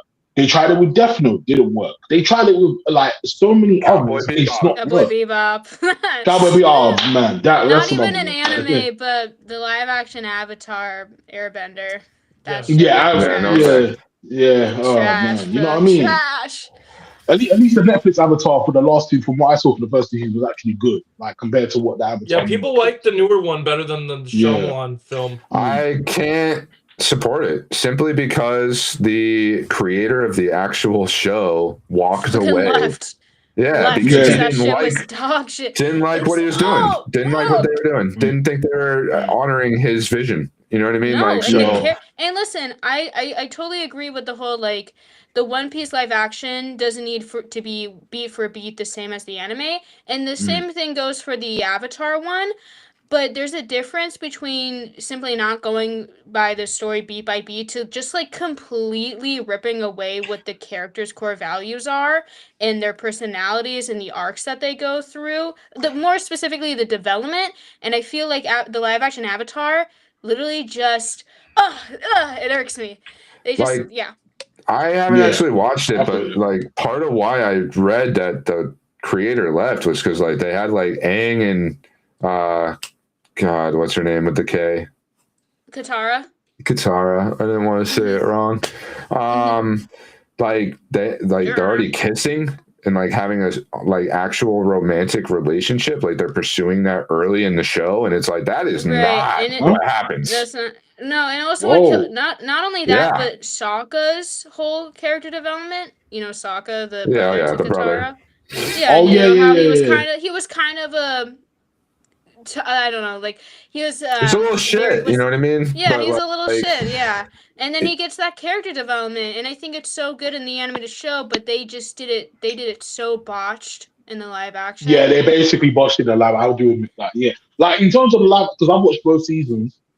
hmm I do think it's good, but I do think there are some aspects where I'm just like, this doesn't feel like the actual. This doesn't connect me to the cartoon as much as I thought I would. Right, and I think when it comes to live action adaptations, again, like I said, it doesn't need to be beat by beat the same. But I think again, I'd never seen either One Piece, but it sounds like the live action One Piece, no matter criticisms, but it still sounds like it still has the heart of what One Piece is, and I Yeah. feel like the Right. live action Avatar lacks the heart of the original Avatar. Yeah, but I mean, but because it sounds like, from what it sounds like now, like obviously, because watching both seasons, like they are kind of pushing Aang and Katara, like their relationship a little bit. I'm like, but they're still kids. They didn't really get together till like they were adults. Like, you know what I mean? Well, it wasn't It's even at the until end the of the end show. of the It's the Yeah. end It of was the the end show, of the show of the basically. original. It was at the end of the original show that they finally like, oh, I love you, Yeah, and then they kiss, basically. and then obviously yes, they get older and married and have kids, and that goes into And they're Korra. trying to make them bang in the show. Like, yo, what the fuck? Like, it's like, it's just, well, we got to get the I mean, gooters. the thing is, it would have been cool if they said, you know what, we're gonna start the show in their teenagers, so all that stuff's already happened. This is like a new story in between, like when they're like teenagers, young adults, kind of thing. I Right. can understand I mean, that. that is supposed to be You with the could do Aang that. movies where they're the young adults. It's the new story where they're Right. young adults. Right. Which That's not gonna coming lie, to I'm a theaters, little- right? No, and No, I no, find no. that to be weird, but it's whatever. I guess it's whatever. We'll see. Yeah. Yeah. It feels like Ugh. another Nickelodeon reboot movie, honestly, in a way. Like, we got Yeah. if you're a fan of Nickelodeon, we got the Rocko's Modern Life movie that, like, now, that takes place now. It came out, like, 5 years ago or so, maybe 10. And the Hey Arnold Jungle Book movie. Like, those were cool. And, like, the Hey Arnold one, if you grew up with Hey Arnold, you should watch that Hey Arnold movie because Oh, the it Hang On literally- movie's a joke. Yeah, it's so dope. it's so good. It actually like wraps the story up of Hey Arnold that they never did like earlier. It was really good. The Rocco one's just all right, but I'd love to see more of those. Avatar feels like kind of one, but not really because it's just like anime is so popular, But I think that's drained on Avatar. One Piece, right? Unless you guys got anything else. No, it's all good. Yeah. No, All right. So I just like it. I'm just not gonna watch 1,000 episodes, so I'm good. you with said live it action. earlier, Joe. You just put on like a couple episodes every day. You know, next I thing said you it's know, possible. I said it's possible, but I don't have that type of time. That's other people can do that. 20 minutes a day. I don't You have could do 20 minutes that. a day. Oh I yeah, have you three do. different. I have 3 different other responsibilities that are gonna affect that. All right, it's okay. It's hard. I have to be at the airport in the morning. Well, no, actually not in the morning. At night, I gotta be at the airport at night, and I'm doing martial arts, and I'm doing content creation. So I don't really have that time. Stream Marvel's Rivals less, bro, and watch One Piece more. Come on. But all right. So why don't we jump into War Machine? Yeah, Yeah, War Machine. All right. Why don't I you start love it War off, Joe? Machine. I love War Machine. I watched this movie yesterday. I should have watched it a while ago, but time slipped away from me, and I'm glad I finally watched it. I put up my review last night. I'm really happy with everything with this movie. It's the kind of Netflix movie that I was not expecting to enjoy as much as I get. But of course, you have Alan Richardson at the head of this, and Alan Richardson is just proving that no matter what type of Alan Richardson you get, you're always going to deliver. Well, you got the silly Alan Richardson, like in Playdate. You got the Reacher Alan Richardson. And then you got the serious Alan Richardson, similar to the Reacher one, that just kind of locks in. Whenever he gets a role, he locks into whatever it is, and he just goes for it. And this movie has some great emotional acting from him that I just absolutely adore. And I think it's in small bits, you know, but it's there. Yeah. You know, Yeah, no, 'cause I know it's not the whole thing. It's right. There's the small bits, yes. Which But I'm is still well done. counting You the know, small bits. he's mostly, honestly, like he kind of hides his emotions for most of the movie. You know, Well, that's what makes it. That's what makes it Yeah. so. Because if you watch the movie, it makes it so much more impactful because you're seeing him throughout the movie struggle with everything, and then when he finally starts opening up to his team, that's when it really starts getting good. Where you're Right. like, oh, Oh, it was good. I enjoyed it. I don't even know, like, so like, just to give people an idea of like what this movie's about. War Machine is on Netflix if you want to watch it, right? But like, there's an asteroid that's coming down. He wants to be, well, he doesn't even really want to be. His brother and him made a pact when they were younger to be these like special force rangers, right? And he didn't really want to do it. His brother kind of convinces him really fast. And then like his brother dies. It's like just the very beginning of the movie, not really a spoiler. And he ends up trying to be a ranger from there, you know? And like, it's just like, so there's this asteroid they give you little bits of like in the background of scenes on TVs and stuff, like trying not to make it super important. But if you already know the story, you know the story kind of from the trailers. And you know it's going to be this giant sci-fi robot type deal, right? And the asteroid isn't really an asteroid at all. It's like a giant cluster of different like robotic alien type like machinery, and they're all landing all over the planet. And these guys are going out to like do the last test to become a ranger that Alan Richardson's character almost doesn't get to do because he showed such a lack of emotion for all his comrades that they're about to actually kick him out of the Rangers like testing, and like he'll never be able to do it again. They give him like one last chance, and the last chance when they actually go out and do this, like they come across one of these robots that's just like in the ground, and classic military style throw a grenade at it. Like they don't even really know what it is, you know? And then like it did nothing to it, and it starts to come alive and like scans everything and then turns red, starts shooting missiles at everybody. Like there's some good scenes, man, with the action and like the constant running away from the robot. Like Alan Richardson that's when he finally comes into his own as a leader because he's forced to. You can see him there for everybody. He struggles though at times, like seeing blood on his hands, thinking back to his brother, like somebody's there for him. Like it's got some good emotional moments for sure. I think if you like Alan Richardson, you should watch the movie. Like it's totally worth a watch. Like it doesn't have like the best of reviews, but I I liked it more than the reviews were saying. I You liked know, it a like- lot. I think Yeah. it's good. I think it's a good film. Mm. Yeah, I enjoyed it. I Man. liked. I heard they're trying to get a sequel too. So Oh yeah, it felt like it. Yeah, it makes sequel. sense. It makes sense because Right. like when, especially towards the end, like you just kind of see him like grouping up with everybody else, and the war Sure. is basically started. You know what I mean? Like for the Earth and stuff. Right. Like that. So And he's the one who figured out how to actually kind of beat them. And they're like, "How did you do that without a weapon?" You know, and it's like, yeah, and he tells everybody, "Is like your intel is going to save a lot of lives." And it's like now he can finally sleep because he couldn't because of Yeah. his brother. I You think- know, like yep. I think what I liked about this, I liked the part I liked the most is that I think they said, "Oh yeah, you hit the cutoff point for the age, innit?" Because I think he's older than like what he's supposed to be a ranger, but it doesn't really stop him. Like they still kind of put him through. They see that he's got the like physical abilities to do it. It's just the mentality is not there because, like, again, I think- like, he already lost his team previously. You know what I I mean? think they So- were just under the cutoff age because they mention it in the very beginning scene with him and his brother. Yeah. And his brother, because he says we're already cut off. Like I don't want to do that. I'm not interested in that. That was an idea we had when we were kids. We were going to do a thrash band too. Remember?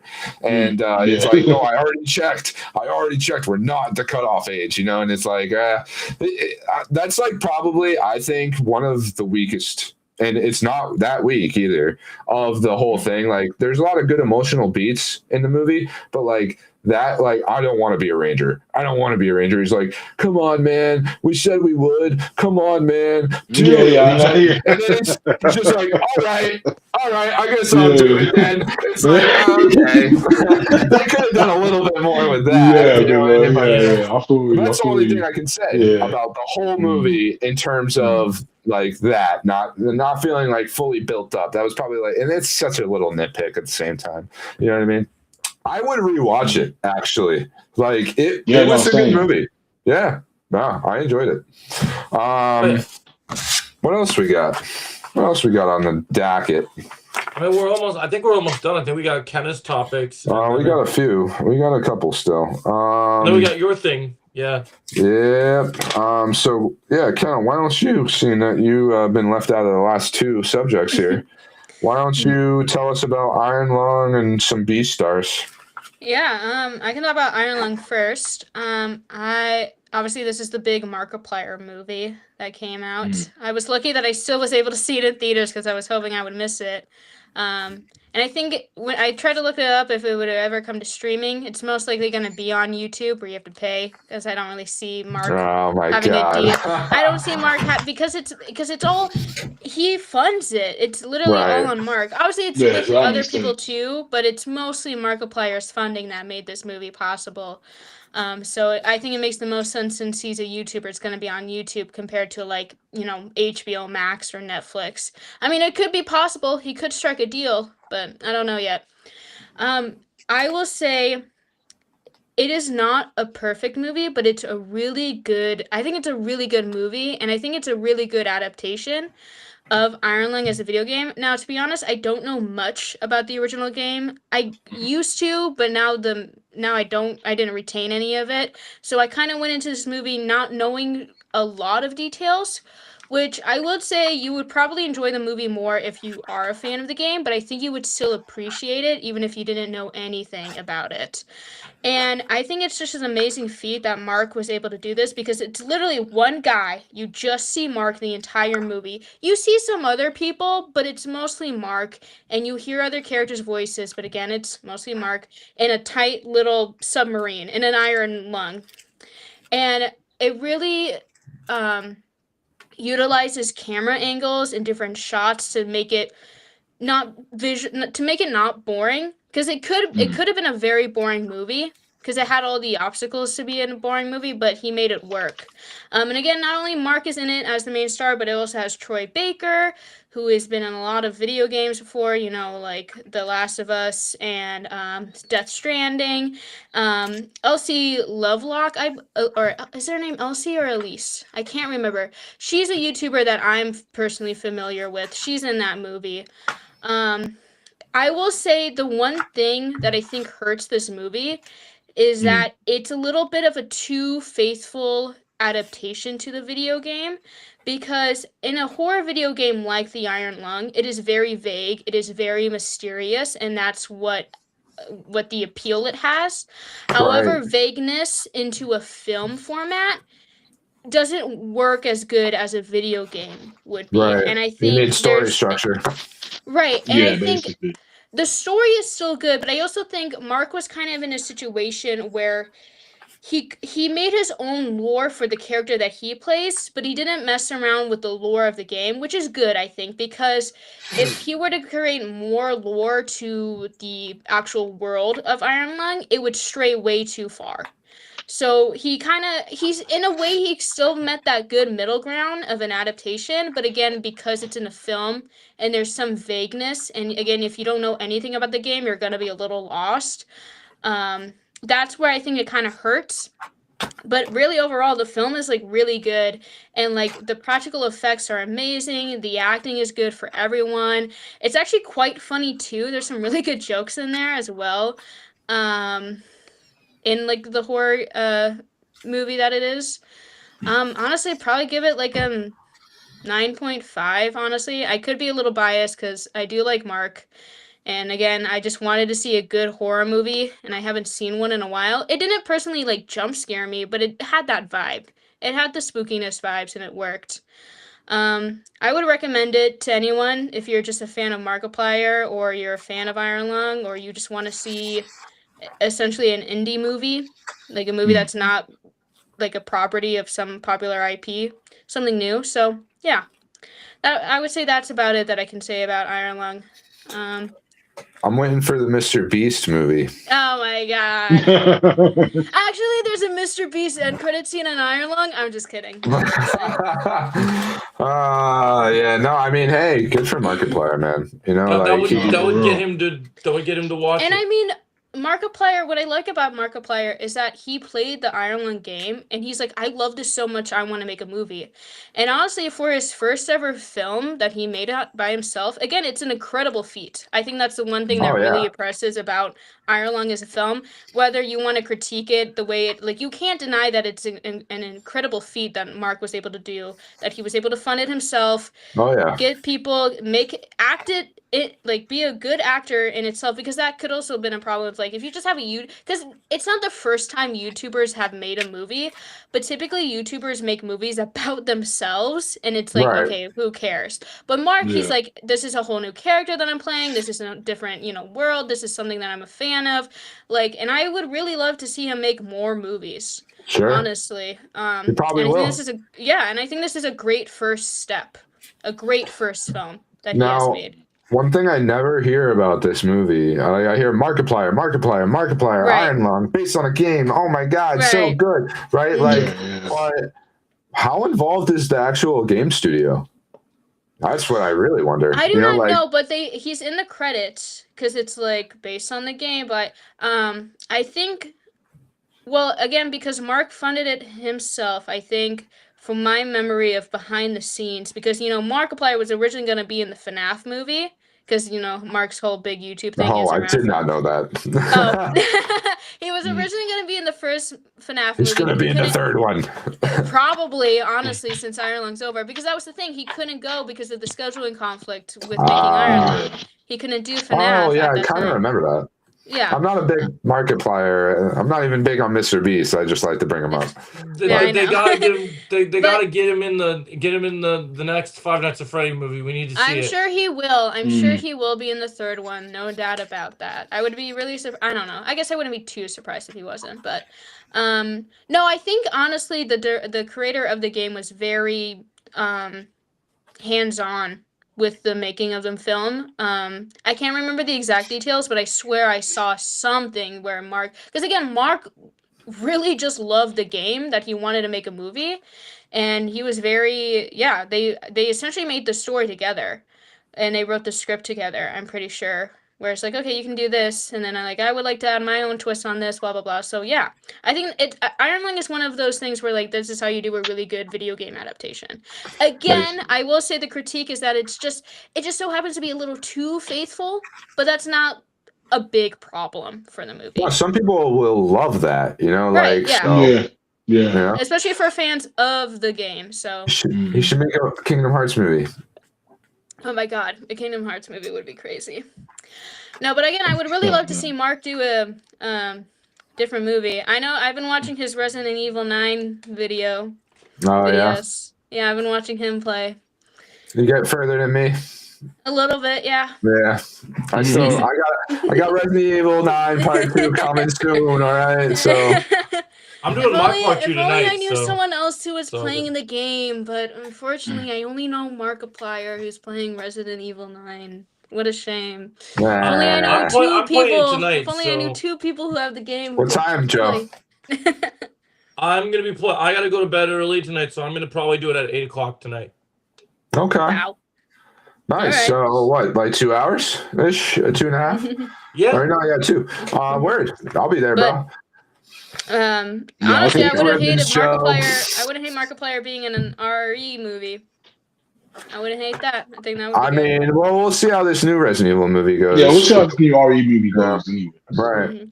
No, but all seriousness, I think Mark should probably, if he's gonna make more movies, Oh, I know they're I would important, love for Chris. him to keep doing more indie, unknown kind of franchises like Iron Lung, where it has its own niche kind of community instead of always the big boys, like Right. FNAF. No, I appreciate that too. Yeah. Like, and it's the way the game spoke to him more than anything. With Mhm. that kind of vibe that brought it there, right? Like, not Mhm. even not to say a Like, mainstream he's game couldn't do passionate that, about it.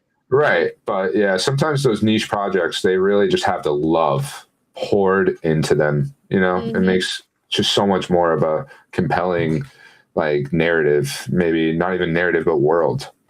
He even went to the hospital during the film of Iron Lung because the gallons of fake blood used in that movie was insane.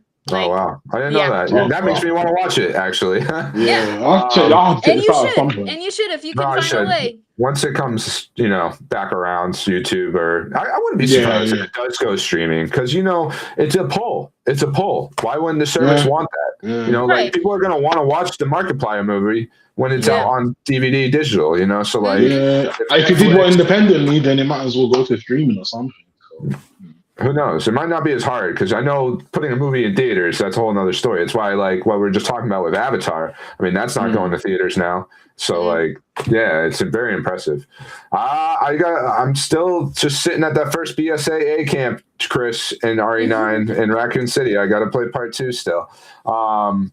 Yeah, we'll see how it goes. Ink ribbons, hard to save up. I have so many ink ribbons, dude. It's not even funny, bro. I know how to play Resident Evil, all right? Like, I love Resident Evil, so long time fan. I got no problem playing that game.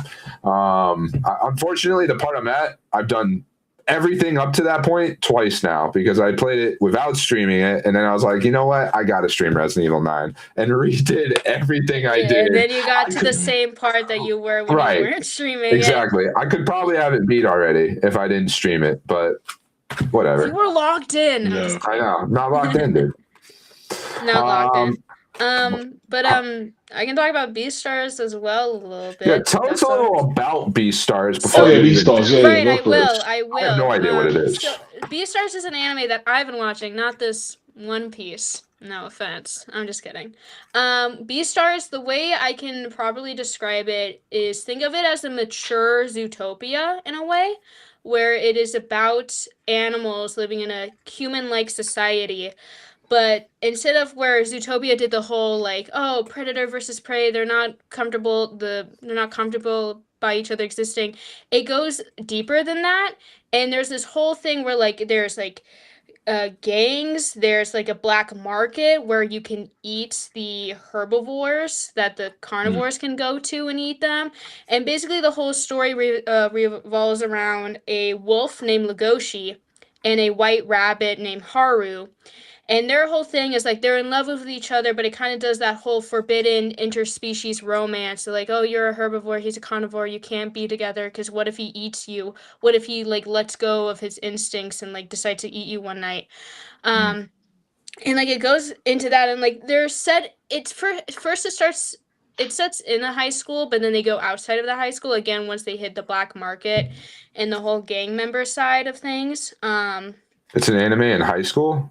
It starts way. in it starts I'm there, just but then kidding. it's what I like about it is that you actually see them go from high school to college pretty quickly. So That's cool. yeah. And it's also like 3D anime, and it's not Okay. hand drawn. It's a little mixture of both. I think it's created by Orange Studio, which is known for their really good 3D anime. Like, I can't remember actually any of their titles, but I used to watch their other things too. There's like a Crystal one that they did, I think, but I can't remember. But it's really visually good. My thing is that season 3 came out, and that was the finale for the anime, and they cut season 3 into 2 parts. And I thought the first part of season 3 was really good, but then the second part was very lackluster.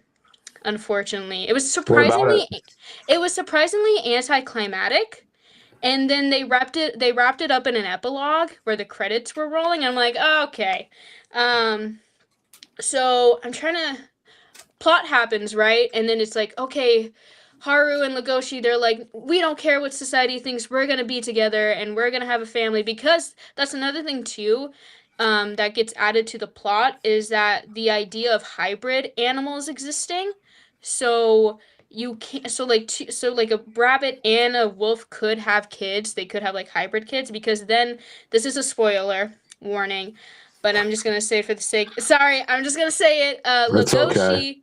that's cool. Legoshi finds out that he's wolf and half Komodo dragon. So he has like some scales like growing like underneath his fur. So that's like that's the whole thing where he's going through, where he's like, well, I guess it doesn't matter now, we can be together because I'm a hybrid.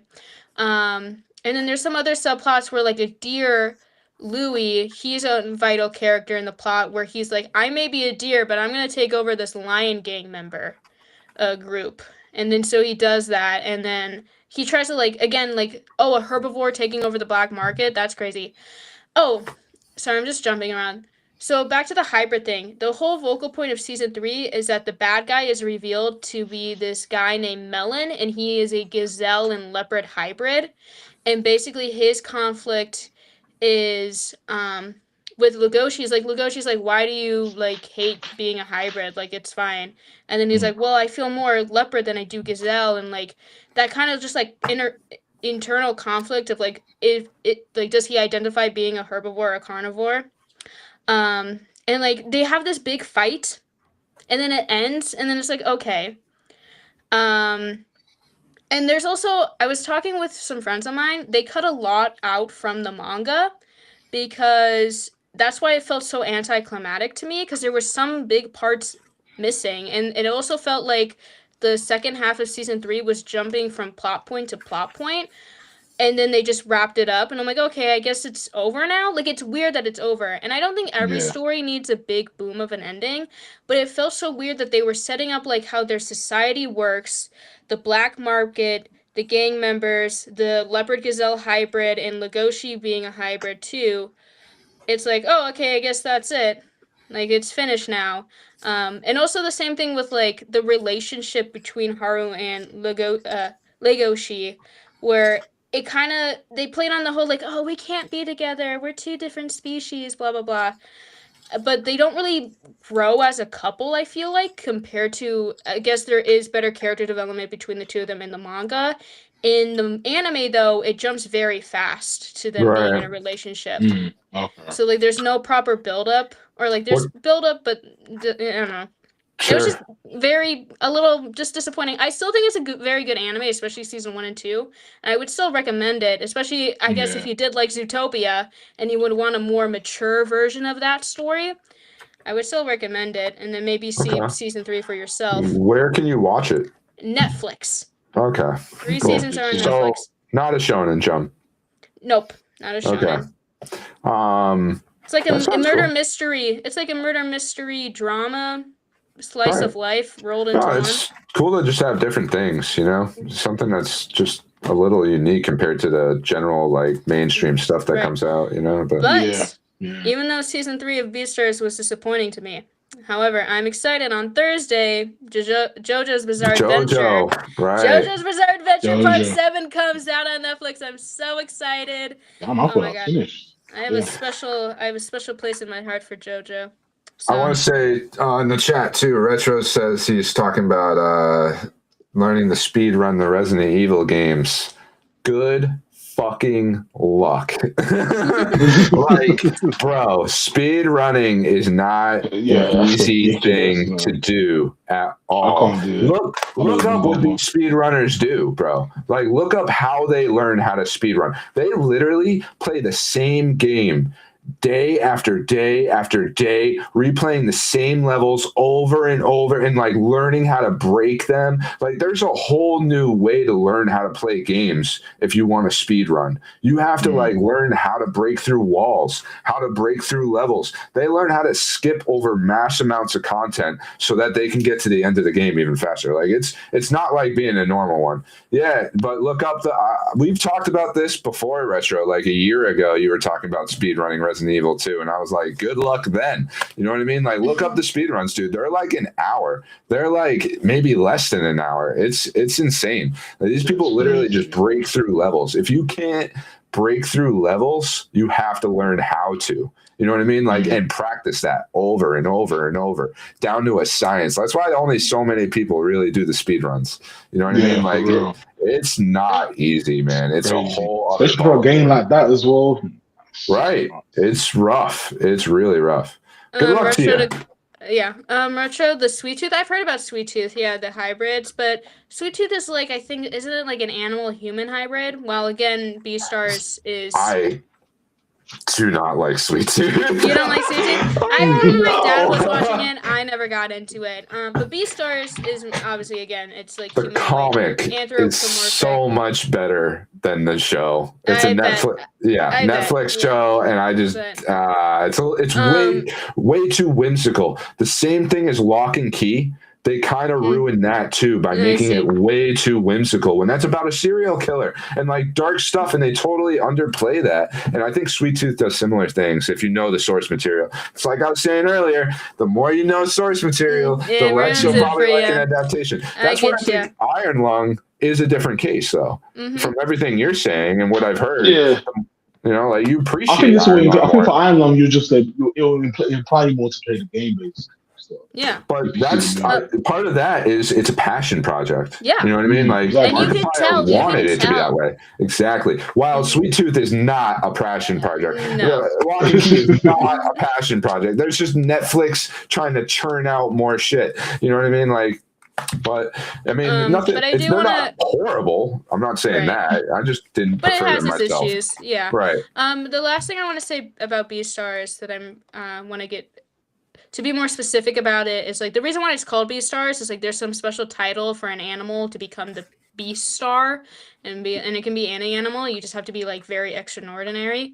And then again, like how I was saying that it's more of a mature Zootopia, is like because there's like sex and there's drugs and there's murder, and to the whole thing about like the drugs is like again it's under a society where like carnivores being carnivores is it's a very taboo subject because they all have personalities, these animals, because again they're very human-like, so it's essentially like eating another person. And I really just like how it explores the more animalistic side compared to like Right. Zootopia, which is underneath a kid film, so it's a little more Sure. restrictive.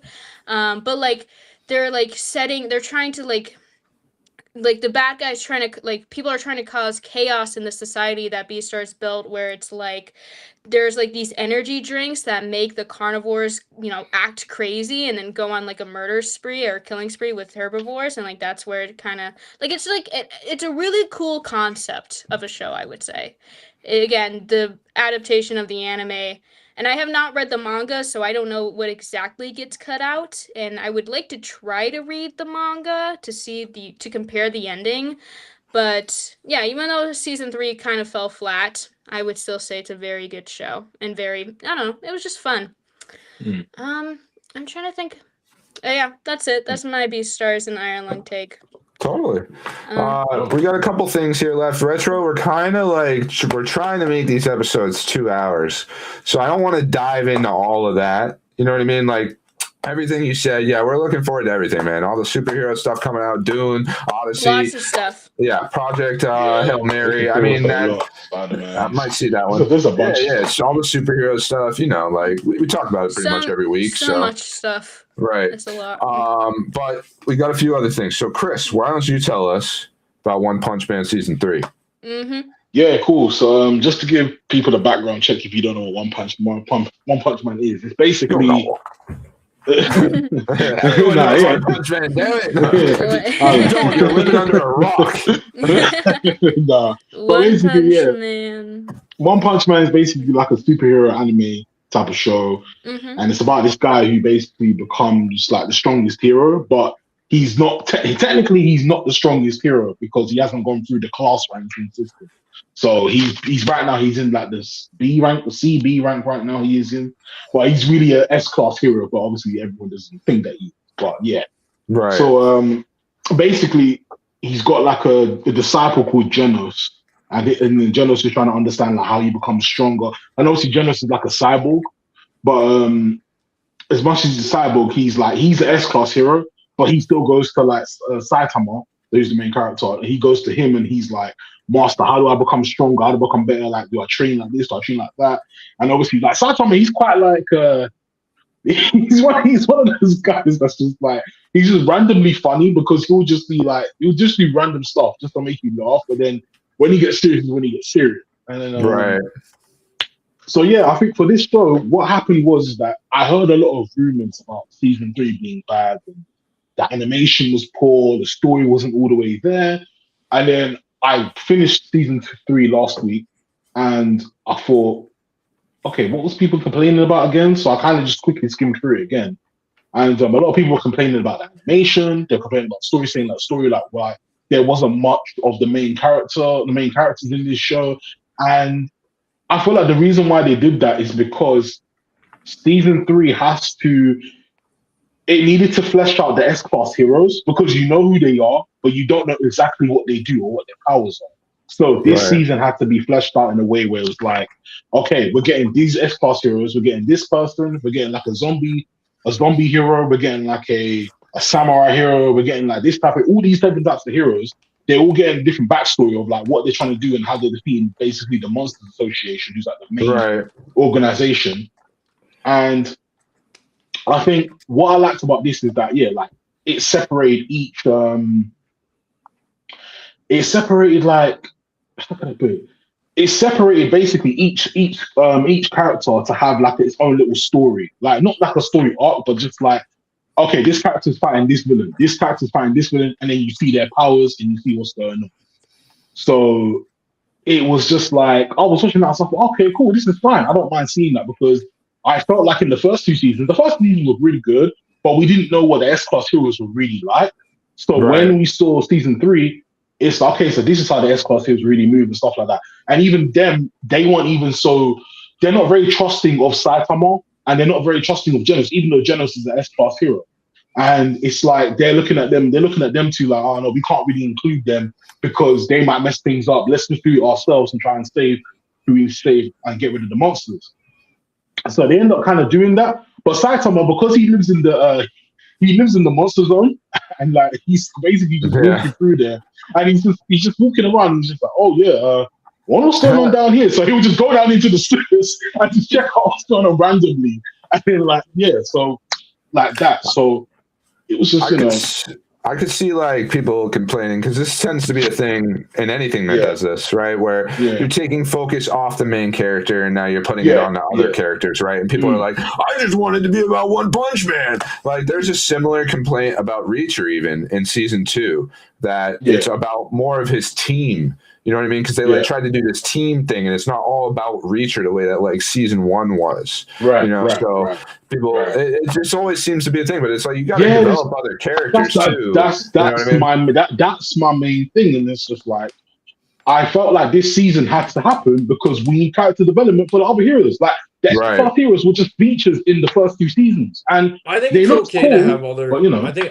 pardon me, Chris. I think it's okay to have other. I think it's okay to have other other characters get shine sometimes in these other seasons. Like what you're right, Luke. Your example of Reacher season 2 is really good because while Reacher season 2 is my least favorite season of the bunch, I still think that it still is Reacher. But you're getting these storylines with these characters. You might really like Reacher, but maybe you're watching these other shows and you might be like, oh, you know, it's season 2. I actually really like this character. This character, that's right. Right. Side characters shine, man. Sometimes your supporting characters are like more likable than your main characters. You know, like that's what I'm trying to say. Right. Right. So with Sasuke, people fucking love Sasuke, but he wasn't the main character. You know what I mean? That's what I'm saying. You know what I'm saying? But he still got a great arc.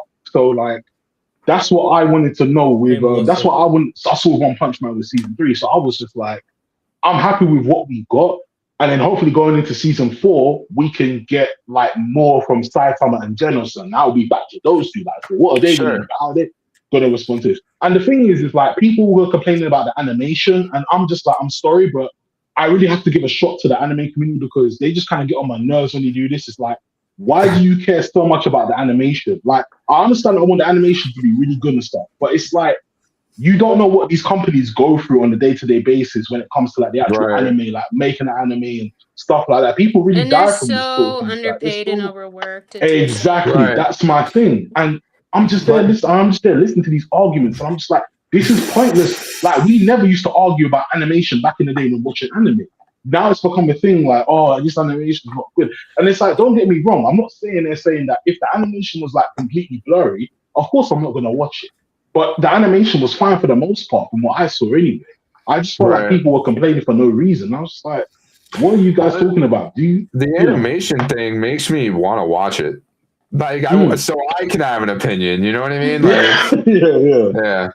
No, I get it. Like, even going back to the One Piece thing, and part of why I feel the way I do about the One Piece, like the anime being better, is like I grew up around a lot of anime snobs, you know, like for real. Like, and I know like none of us are really caught up on One Piece, but like they would talk about like, oh, the animation's so nice in these couple of shots, isn't it? So fun. Yeah, you know what I mean? Like, because they actually put money in when Luffy's on the screen or whatever, and it's like this. But you see, that's the thing. But you see, sometimes with that as well, exactly. That type of animation sometimes it takes away from the focus of like what the story is. Like, that's what it is about with me, and it's like. I like an animation to have some grit to it. You know what I mean? And One Punch Man has shown that, like, it can have some grit to it. Like, the first 2 seasons, I will say the animation is a lot better.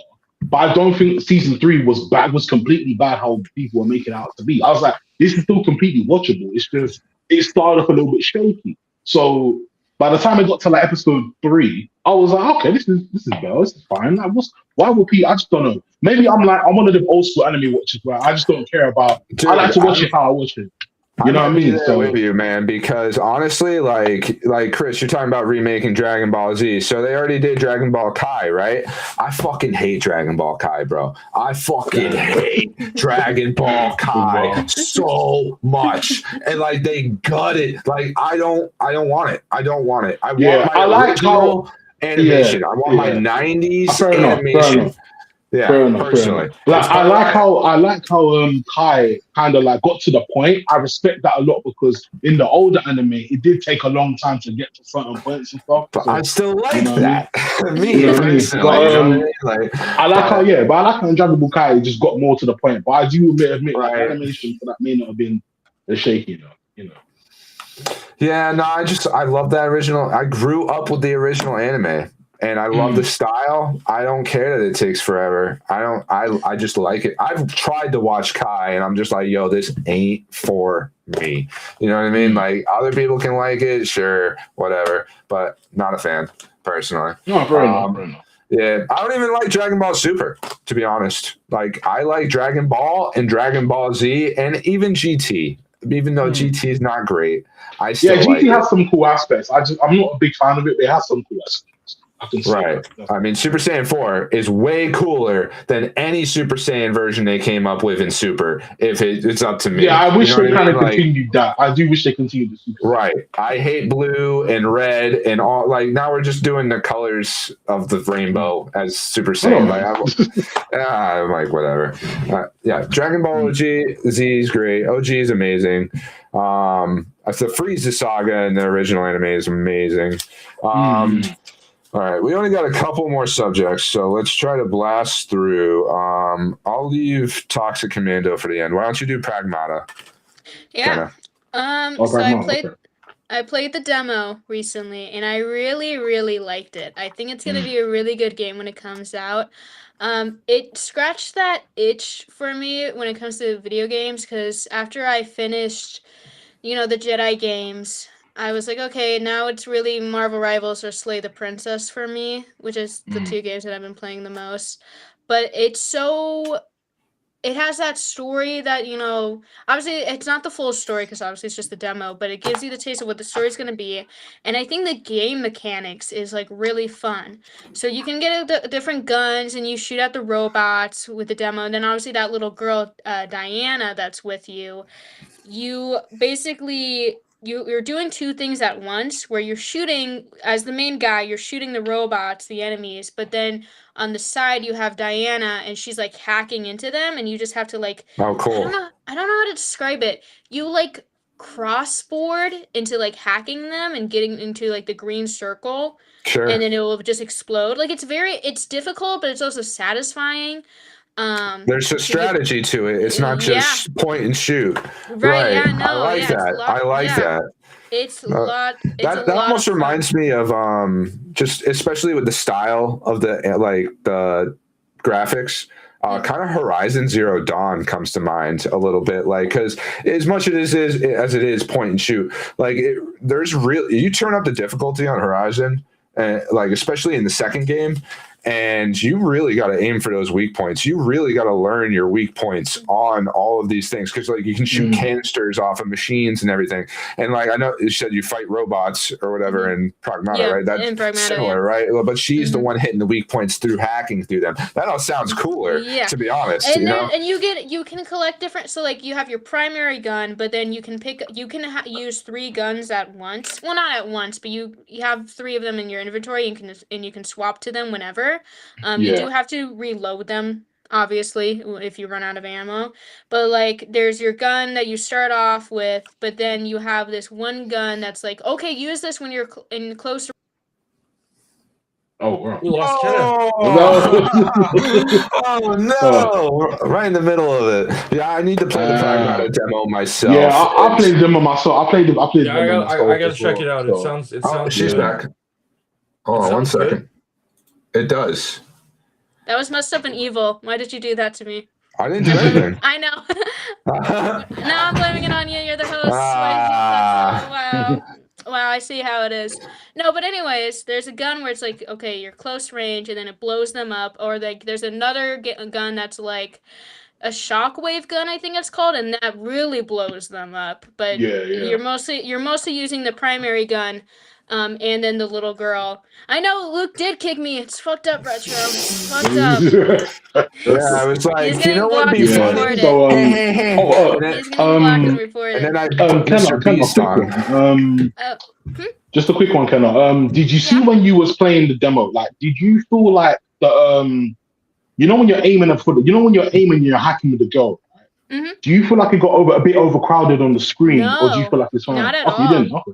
I thought it was perfectly balanced, because so like the hacking thing, it's like just on the side. Thank you, Z. And then you can also, not only can you collect different guns, but you can collect more things to do with that girl hacking. Like I collected like this defense shield, so like you don't always have to get it, but it really helps you in the fight, where if you're like crossing, you can cross down to the shield. and then to the green circle, which is what you need to hit in the end to actually get the attack.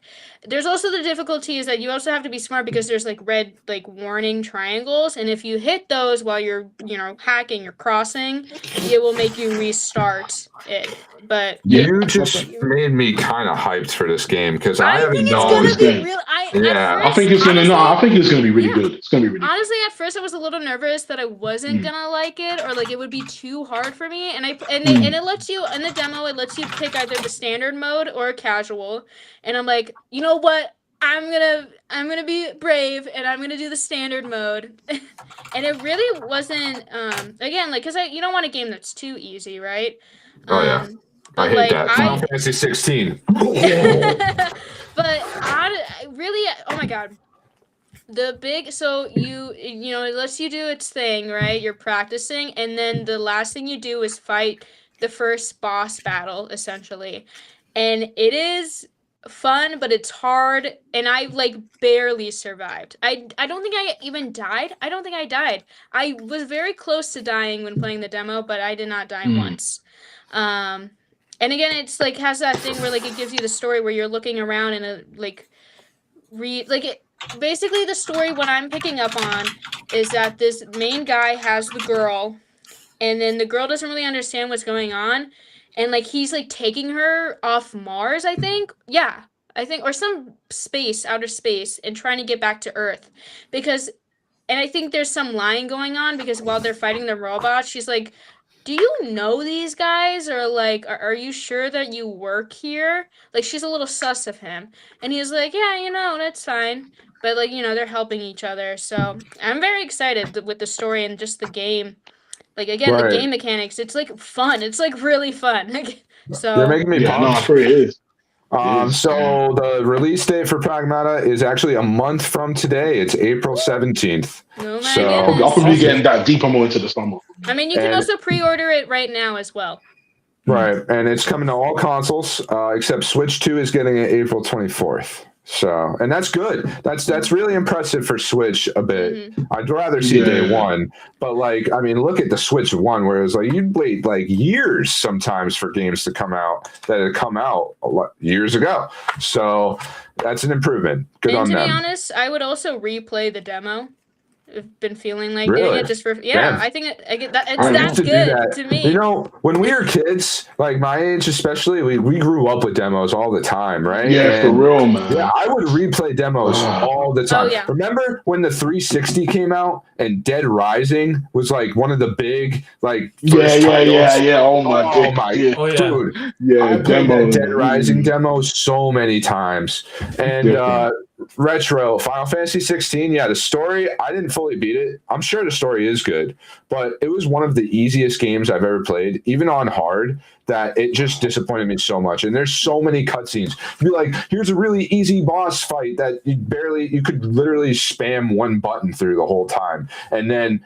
Here's another cutscene. Walk down a hallway. Here's another cutscene. Here's another cutscene. It was almost like a cutscene generator more than a video game. Like, it's weird. Oh, another thing. Oh, yeah. Another reason why I want to replay the demo is that after you beat it, you get like a new suit for the guy that you're playing, and I don't know what it looks like. Well, that's But I Capcom. equipped it, so I'm like, I want to play it when I see it.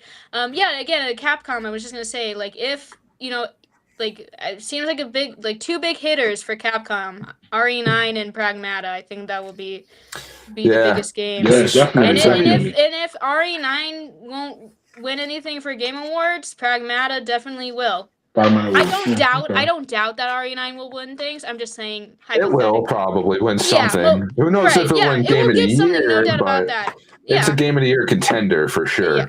Yes. What was this? I think Chris just said something I wanted to. No, I don't know. It's all good. Oh, well, Capcom. So, yeah, I mean, every time you beat Resident Evil, there's part of the beauty of Capcom games, Resident Evil games, is like you beat them once, you're not done. A lot of times you'll beat a game once and you'll be like, I beat it, that was it. You know what I mean? Like, But there's more. No, like, yeah, you get a whole second playthrough with a whole new store of items you can get and unlimited ammo or new weapons that weren't in the game, like new outfits that weren't in the first playthrough, all kinds of stuff like that. It makes for Resident Evil, every Resident Evil game, I like to play way more than once. I like to like get everything unlocked and play through it a couple times. Makes it so enjoyable, I gotta say. We only got one thing left, unless you got anything left about Pragmata. I hope it's a bomb game, though. Yeah, I think really good game. Unfortunately, it's going to be $70. That's the only one, that's right? what I'm like. Yeah. Part of me is like, I wish I could get this day one, but I'm realistically not. It's not gonna. Yeah, I'm gonna wait gonna till be that a while summer till I comes actually to play the game. deeper more into the summer to get.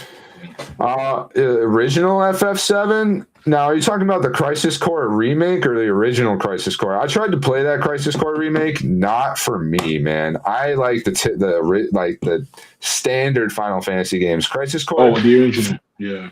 Yeah, it almost feels a little mobile-esque in ways, which I'm not a big fan. Yeah, I of get that. it because the original was on the PSP. That's why. So right. Oh yeah, it's a remake of the PSP game on console. Yeah, that's yeah. why. Yeah, it's got why. that mobile gaming vibe to it on like from a Final Fantasy perspective.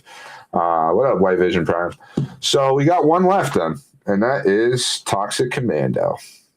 yeah, tell me John about that because Carpenter's- I need another zombie kind of like game, multiplayer game to play or something. Well, dude, so. it's good. It's good. It's not like blow me away, but like if you like Left 4 Dead 2, like, and they tried to do do Back 4 Blood is like the Left 4 Dead successor, right? But Okay, right. Yeah, it didn't that hit. wouldn't work. It didn't work, hit. yeah. This, everybody is kind of having a good time with this, and it's kind of hitting. Everybody I play with online with it, like they're liking it. Mr. Z that just said hello, I just met her the other day playing it. I've met a few new people, got a few new followers playing it. Like it's fun. I'm enjoying it for sure. Is Joe frozen, or are you just extremely? Are you like Drax? Oh, you are he's like extremely- Drax. He's just like He's if I just extremely say- still. Extremely. I'm listening. still. I'm doing it how podcasts are supposed to. I'm not. No, you're interrupting. fine. You just were so still. I that know. I I thought thought there was you were something frozen I for a was second. broken or Yeah. something. I was like, wait, hold on. No, You man, just I'm like got- I'm like Iron Night at the Fist in the museum. Luke Cage. I'm like Iron Fist in the Luke Cage thing. Nah, I'm, fair enough, I'm fair in pure stillness right now. You know, just vibing. Sure. I already cool. beat Toxic Commando on normal. Okay. It's and it does get challenging on normal even. But now, like, so those types of games, like, they're huge replay value. You got to unlock all these things, level up all these weapons, right? Get all this customization unlocked. And so you unlock new difficulties, right? So like very hard still locked until you beat the game on hard. I'm just starting the game over on hard. And oh my God, dude, sometimes it's so rough. Like, and that's what I want out of it. It's what I want out of my zombie horde game is like difficulty. And it's from the creators of World War Z and actually SnowRunner, right? So you get like that wench mechanic that they have in SnowRunner to get through mud, because you got to drive through mud every once in a while, you know, like you got these decked out vehicles with weapons, and man, the hordes that come in is straight up like World War Z. Like you will see just a massive amount of zombies coming from over a hill and like making their way, and they got to like get over a fence, and like you're trying to stop them as much as possible. People are putting up turrets, people are putting up like mortars, like everything they can to stop it, electric fences, like barbed wire fences. It's fun, man. If you're in the horde games, zombie games, like it's a good time, and it's only $40.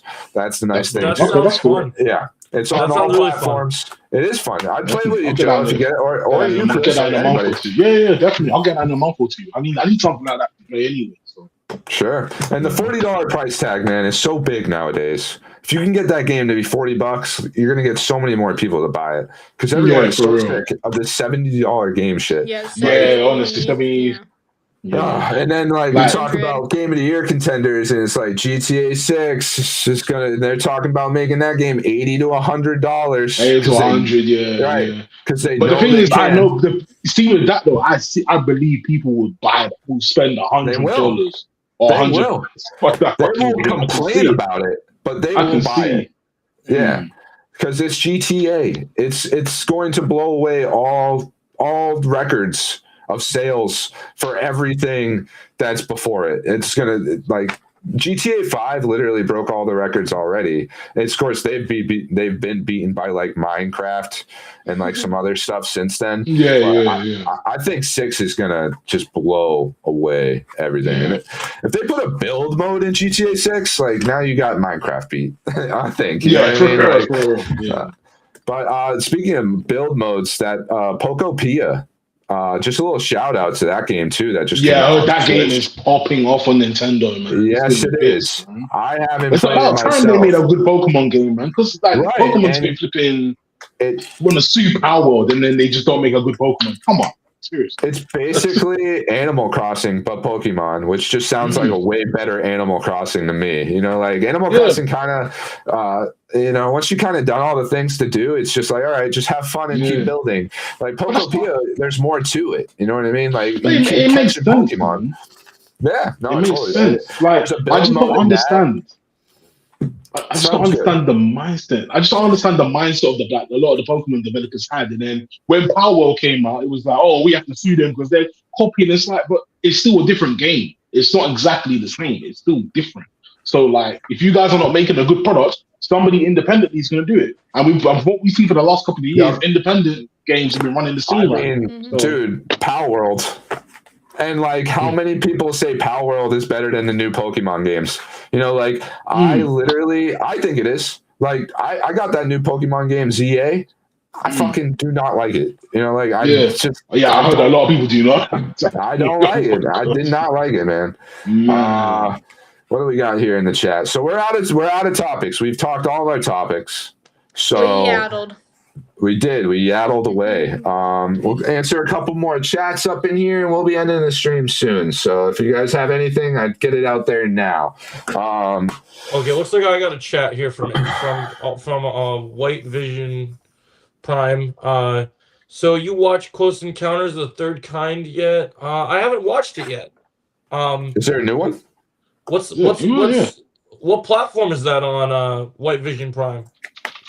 Because that's a remake, right? That title sounds very familiar. I've never seen it. Yeah, it's a remake from the 70s, isn't it? Yeah. We got Jake talking about Human Torch getting buffed since Underground's Human Torch is getting player. buffed. Daredevil's getting nerfed. Human Torch needs is it. getting nerfed. Who They else? need Nerf, Moon Knight, and Squirrel Girl. Like, why? Yeah, I'm buff Mr. Fantastic, man. Yeah, sure. Well, if you're a good Mr. Fantastic, you can kill it, man. Like some of those guys, they're like so hard to kill. Same with Rogue. You know, like where they annoy me. You know, like after you play a couple matches with a good Rogue or a good Fantastic, you're like ban him. And it's like everybody, like I love that. Like, or somebody banning Groot, where it's like he's not normally banned, but like somebody just had an awful match against a really good Groot, and they're That's like, how I feel. ban this guy. That's how I feel after like going against a good Iron Man. I'd be like, sure. Okay, ban Iron Man, ban him. Yeah.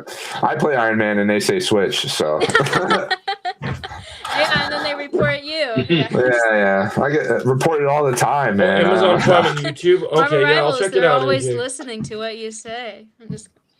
I'll add it to my list. I'll add it to my list. White Vision Prime. Well, Jake, Daredevil has gotten nerfed before, and it honestly wasn't that bad. I feel like unless it makes a character literally almost unplayable, like Blade in Marvel Rivals, I think a slight nerf doesn't. Cap too back in the day. Yeah, how bad is this, Jake? How bad is this nerf? Is it really bad, or how big of a nerf? Right, because I don't know. I think I bet because the last time that Daredevil got nerfed, I didn't notice a difference. I said, Melissa, still Daredevil. So Melissa, you missed it earlier. We talked about the early reviews for Daredevil, and I'll also be doing a video tonight about the early reviews. So if you missed it here, you can replay the stream on video form later. Melissa. But also I'll be doing an in-depth review where we're gonna sit there and I might like literally read through them for you guys. So we'll talk about what each of them are in. So I'm gonna do a much more in-depth breakdown discussion on it because I am hyped. Nice. Yeah, man. I mean, it's Because that's my superhero guy, season. man. That's the Marvel character that nobody can hold a Superhero candle to time. for me. So. Soup. Yeah. Also, Melissa, it's all in the very beginning of the episode too. So if you Yep. restart it, it'll be right there. All the Marvel talk, Yep. Daredevil, Spider-Man, all that is right in the beginning of the Yeah. episode. Right there. I'm So- not sure, Retro Jake. Lad- You should look it up and find out. Okay, and then AJ said, but it's confirmed the new Disclosure trailer just dropped, and now we think it's a secret sequel to Close Encounters of the Third Kind. Oh, that's cool. Okay, hold up.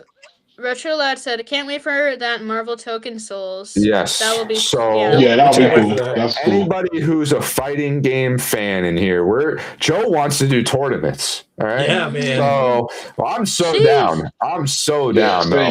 same. Let's all get everybody on board here with these fighting games that are coming because we Oh, got boy. superhero fighters, man. Yes, that's what we want. Like, give me the Marvel Token Souls. And it plays like Dragon Ball Fighters, if you know that. Yeah, exactly, Like, it's the yeah. We same need people. another we need another So good. Marvel fighting game. Like, do you guys remember on PS2? You guys remember Rise of the Imperfects? No. Do you I guys don't ever know play that. it? Okay, No. Chris, do you remember that one? Rise of the Imperfects? Kind of vaguely. Yeah, so that Sounds would like be another cool. game to check out. All right, Retro I'll check Lad, that out. I'd like Retro to- said yeah, X-Men X-Men. Arcade. Sounds guys. familiar, but yeah, 6 yeah. players. Interesting. So as well as Marvel Token Souls, there's also Invincible Versus. I don't know if everybody's looking at that as much. Yeah, I'm looking at that as well. I'm looking I'm at getting that as well. I Yeah. definitely want to that get one should both be of them. fun. Yeah, and have fun with it while it's new and the fan base is like thriving. Like that's sometimes these online games it's best to jump on them immediately because like they're alive, like people are playing whether they're good they're or they're pumping. bad, like so you get that whole spectrum because if you wait to play a fighter like a few years in, dude, you're going to be playing against all sweats because all the casuals left, like. So fighters, I like to jump right on. Also, for with the sure. X-Men arcade game, they got the Marvel Maximum Collection coming out, and that's like all the old arcade Marvel games, yeah, man. that's looking good. I'm It looking forward looks to that. Yeah. awesome. Oh, fantastic. Yeah, we'll definitely be playing that up too. Jake already pre-ordered Token Souls. Nice, dude. You're gonna get your butt beat, dude. You're gonna get your butt beat into the ground. That cake is gonna get smashed, dude. Not, Dang. not in a bad way. The cake is hey, what's up, Skeetra? Okay, Luke. Yeah. And then What's going on, Tekken Skeeter? We're OG, just I getting don't ready know to about wrap the up, but Tekken. if you have any questions for the hosts here before we wrap up, let us know. Want to say thank you though to everybody who's watching, everybody who showed up, gave us some love. This is actually right now our biggest episode. We have 15 viewers right now across all platforms, and we have held a steady number through the whole episode. So thank you all very The new much. format we discussed is working. It really is. Yeah, It- and we got Oh, revamps definitely. coming too. We're gonna have all kinds of new developments coming in the podcast. Oh, yeah, we Things should- are starting we to come should- back to life. We should tell you guys about the big news. There is one major change that we have to announce for next week, guys. Next week we're gonna be live at 2:00 Central Time. Me and Kenneth's time, and then Luke and them they have the other time. Oh, yes, Joe. Yes, very important, guys. We're moving times for the podcast. And moving this days. This is our last episode on Tuesday for now. We'll see how things go. And things change as life goes, But Yeah. next week we're going to be Wednesday. We're going to be earlier in the day now too. We're going to be at 3 p.m. EST. So Eastern Standard Time, right? Apply that to your time zone, like Joe and Kenna's time zone. They're two, like so. Just base it off Eastern Standard Time, like the rest of the world does when it comes to the releases and such. All right, New York and Massachusetts. that also works because Yep, we're gonna. yep, that yep. also works because I believe my dates are correct. I believe by next Wednesday we should all make it a goal to watch Daredevil since it drops Tuesday night. At least the first Oh, hell episode comes yeah. out. So that's Hell gonna be our yeah. next week's show. That's gonna be our next week's show to talk about. So Sure. Oh, yeah, And you guys should that's all cool. check out. Joe's probably going to do a watch party. So yeah, everybody, if you're down, you all want to watch the new Daredevil season together. That's the place to Yeah. do it because he's a I'm big gonna watch be party doing guy. it, man. so. I've been. This is my show. I've been waiting, so I'm gonna be I'm be ready. Okay, so Skitro says I'll be back soon to rival Sumian. Yeah, Skitro, I know you've been playing Pokemon lately, so Pokopia. Yeah. Yeah, dude, it really it's underground. blown up. It's blown up. Like Retro said earlier, it made Switch 2 sales go up. Like, yeah, it's crazy, man. So, I mean, Pokemon is big. If you finally put out something good with Pokemon, that's what's gonna happen. You know, it's why they're so pissed about Power World still. So, infringing on us, they wouldn't be that upset if it wasn't successful. All right, like, so that's how I feel. Respect to Michael B. Absolutely, Jordan. Respect to Michael yeah. B. Yeah, for We were real. talking about that earlier a bit. Shade on Timothy Chalamet is all good with me. You know what I mean? So I'm just kidding. He's a good actor. I'm just like, whatever. I don't know. I feel the same way about Tom Holland. So they're good. They're good. I'm just not the biggest fan of them. So give me Robert Pattinson. All right. What about Batman? What about For real. All right, guys. So remember, we'll be Wednesday next week. Anywhere you follow us, definitely check that out. Actually, we'll update everybody anyway. So. Before everyone goes, one last thing I want to do is, like, if you're not in the Discord for Legion Creators, let's get you in there. I'm gonna throw up the code onto a couple of our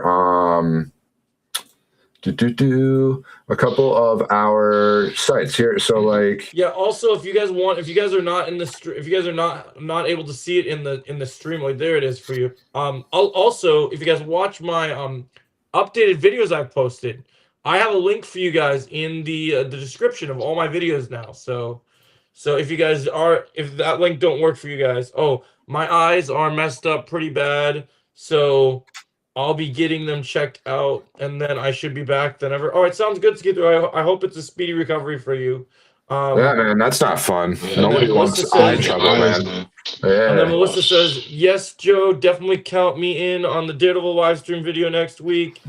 The Daredevil is one of your favorite characters. Yeah, of course. Yeah, and I got videos coming. So yeah, I got more videos coming tonight, guys. So it's gonna be good. I'm sure Chris got some stuff coming.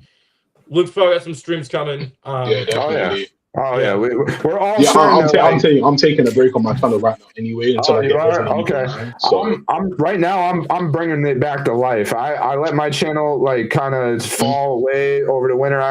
My last year in my life wasn't great. So, like, now it's time to step it back up. It's time to get involved again. It's time to start doing stuff. And in fact, Joe, I'm gonna put out a White Fox reaction. I'm gonna put out a what's Dune Part 3 reaction. I got them all coming too. I'm gonna do a couple of those. Darth Maul, I'll do that too. Oh, that's cool, man. Yeah, I got my Maul one out. My Maul one's done. I turned it into more of my thoughts than a reaction, but I liked it. It was good. I got my War Machine review out right now. I got, like I said, we got Resident Evil 9 coming out tonight. I got the Dune reaction coming tonight. I got some other surprises coming out. But I'm also gonna do that White Fox reaction because I always miss the gameplay trailers. I always do it too late. So I knew when I came back from the movies today, as soon as the pod was over, I'm locking in. I'm going for it. There you go, dude. I love it. Get after it. And I mean, the closest stream we got coming right now. And everybody, if you want to watch Joe get scared, Resident Evil 9 stream, right? Yep, tonight it's gonna happen. Oh, and Russell asked me when is the Cobra Kai Blu-ray collection coming? Oh, you want me to review the collection? I'll get it soon. Quick tip, Joe. When you react, you're not. No, I know, man. I know. That's why I changed it. It's not meant to be a reaction. It's meant to be more of a thoughts because I was having problems with that. So I'm working on fixing that. In the meantime, it's more of a it's a trailer review. Yeah, it's more of a trailer review basically. Yeah, okay, sure. Yeah.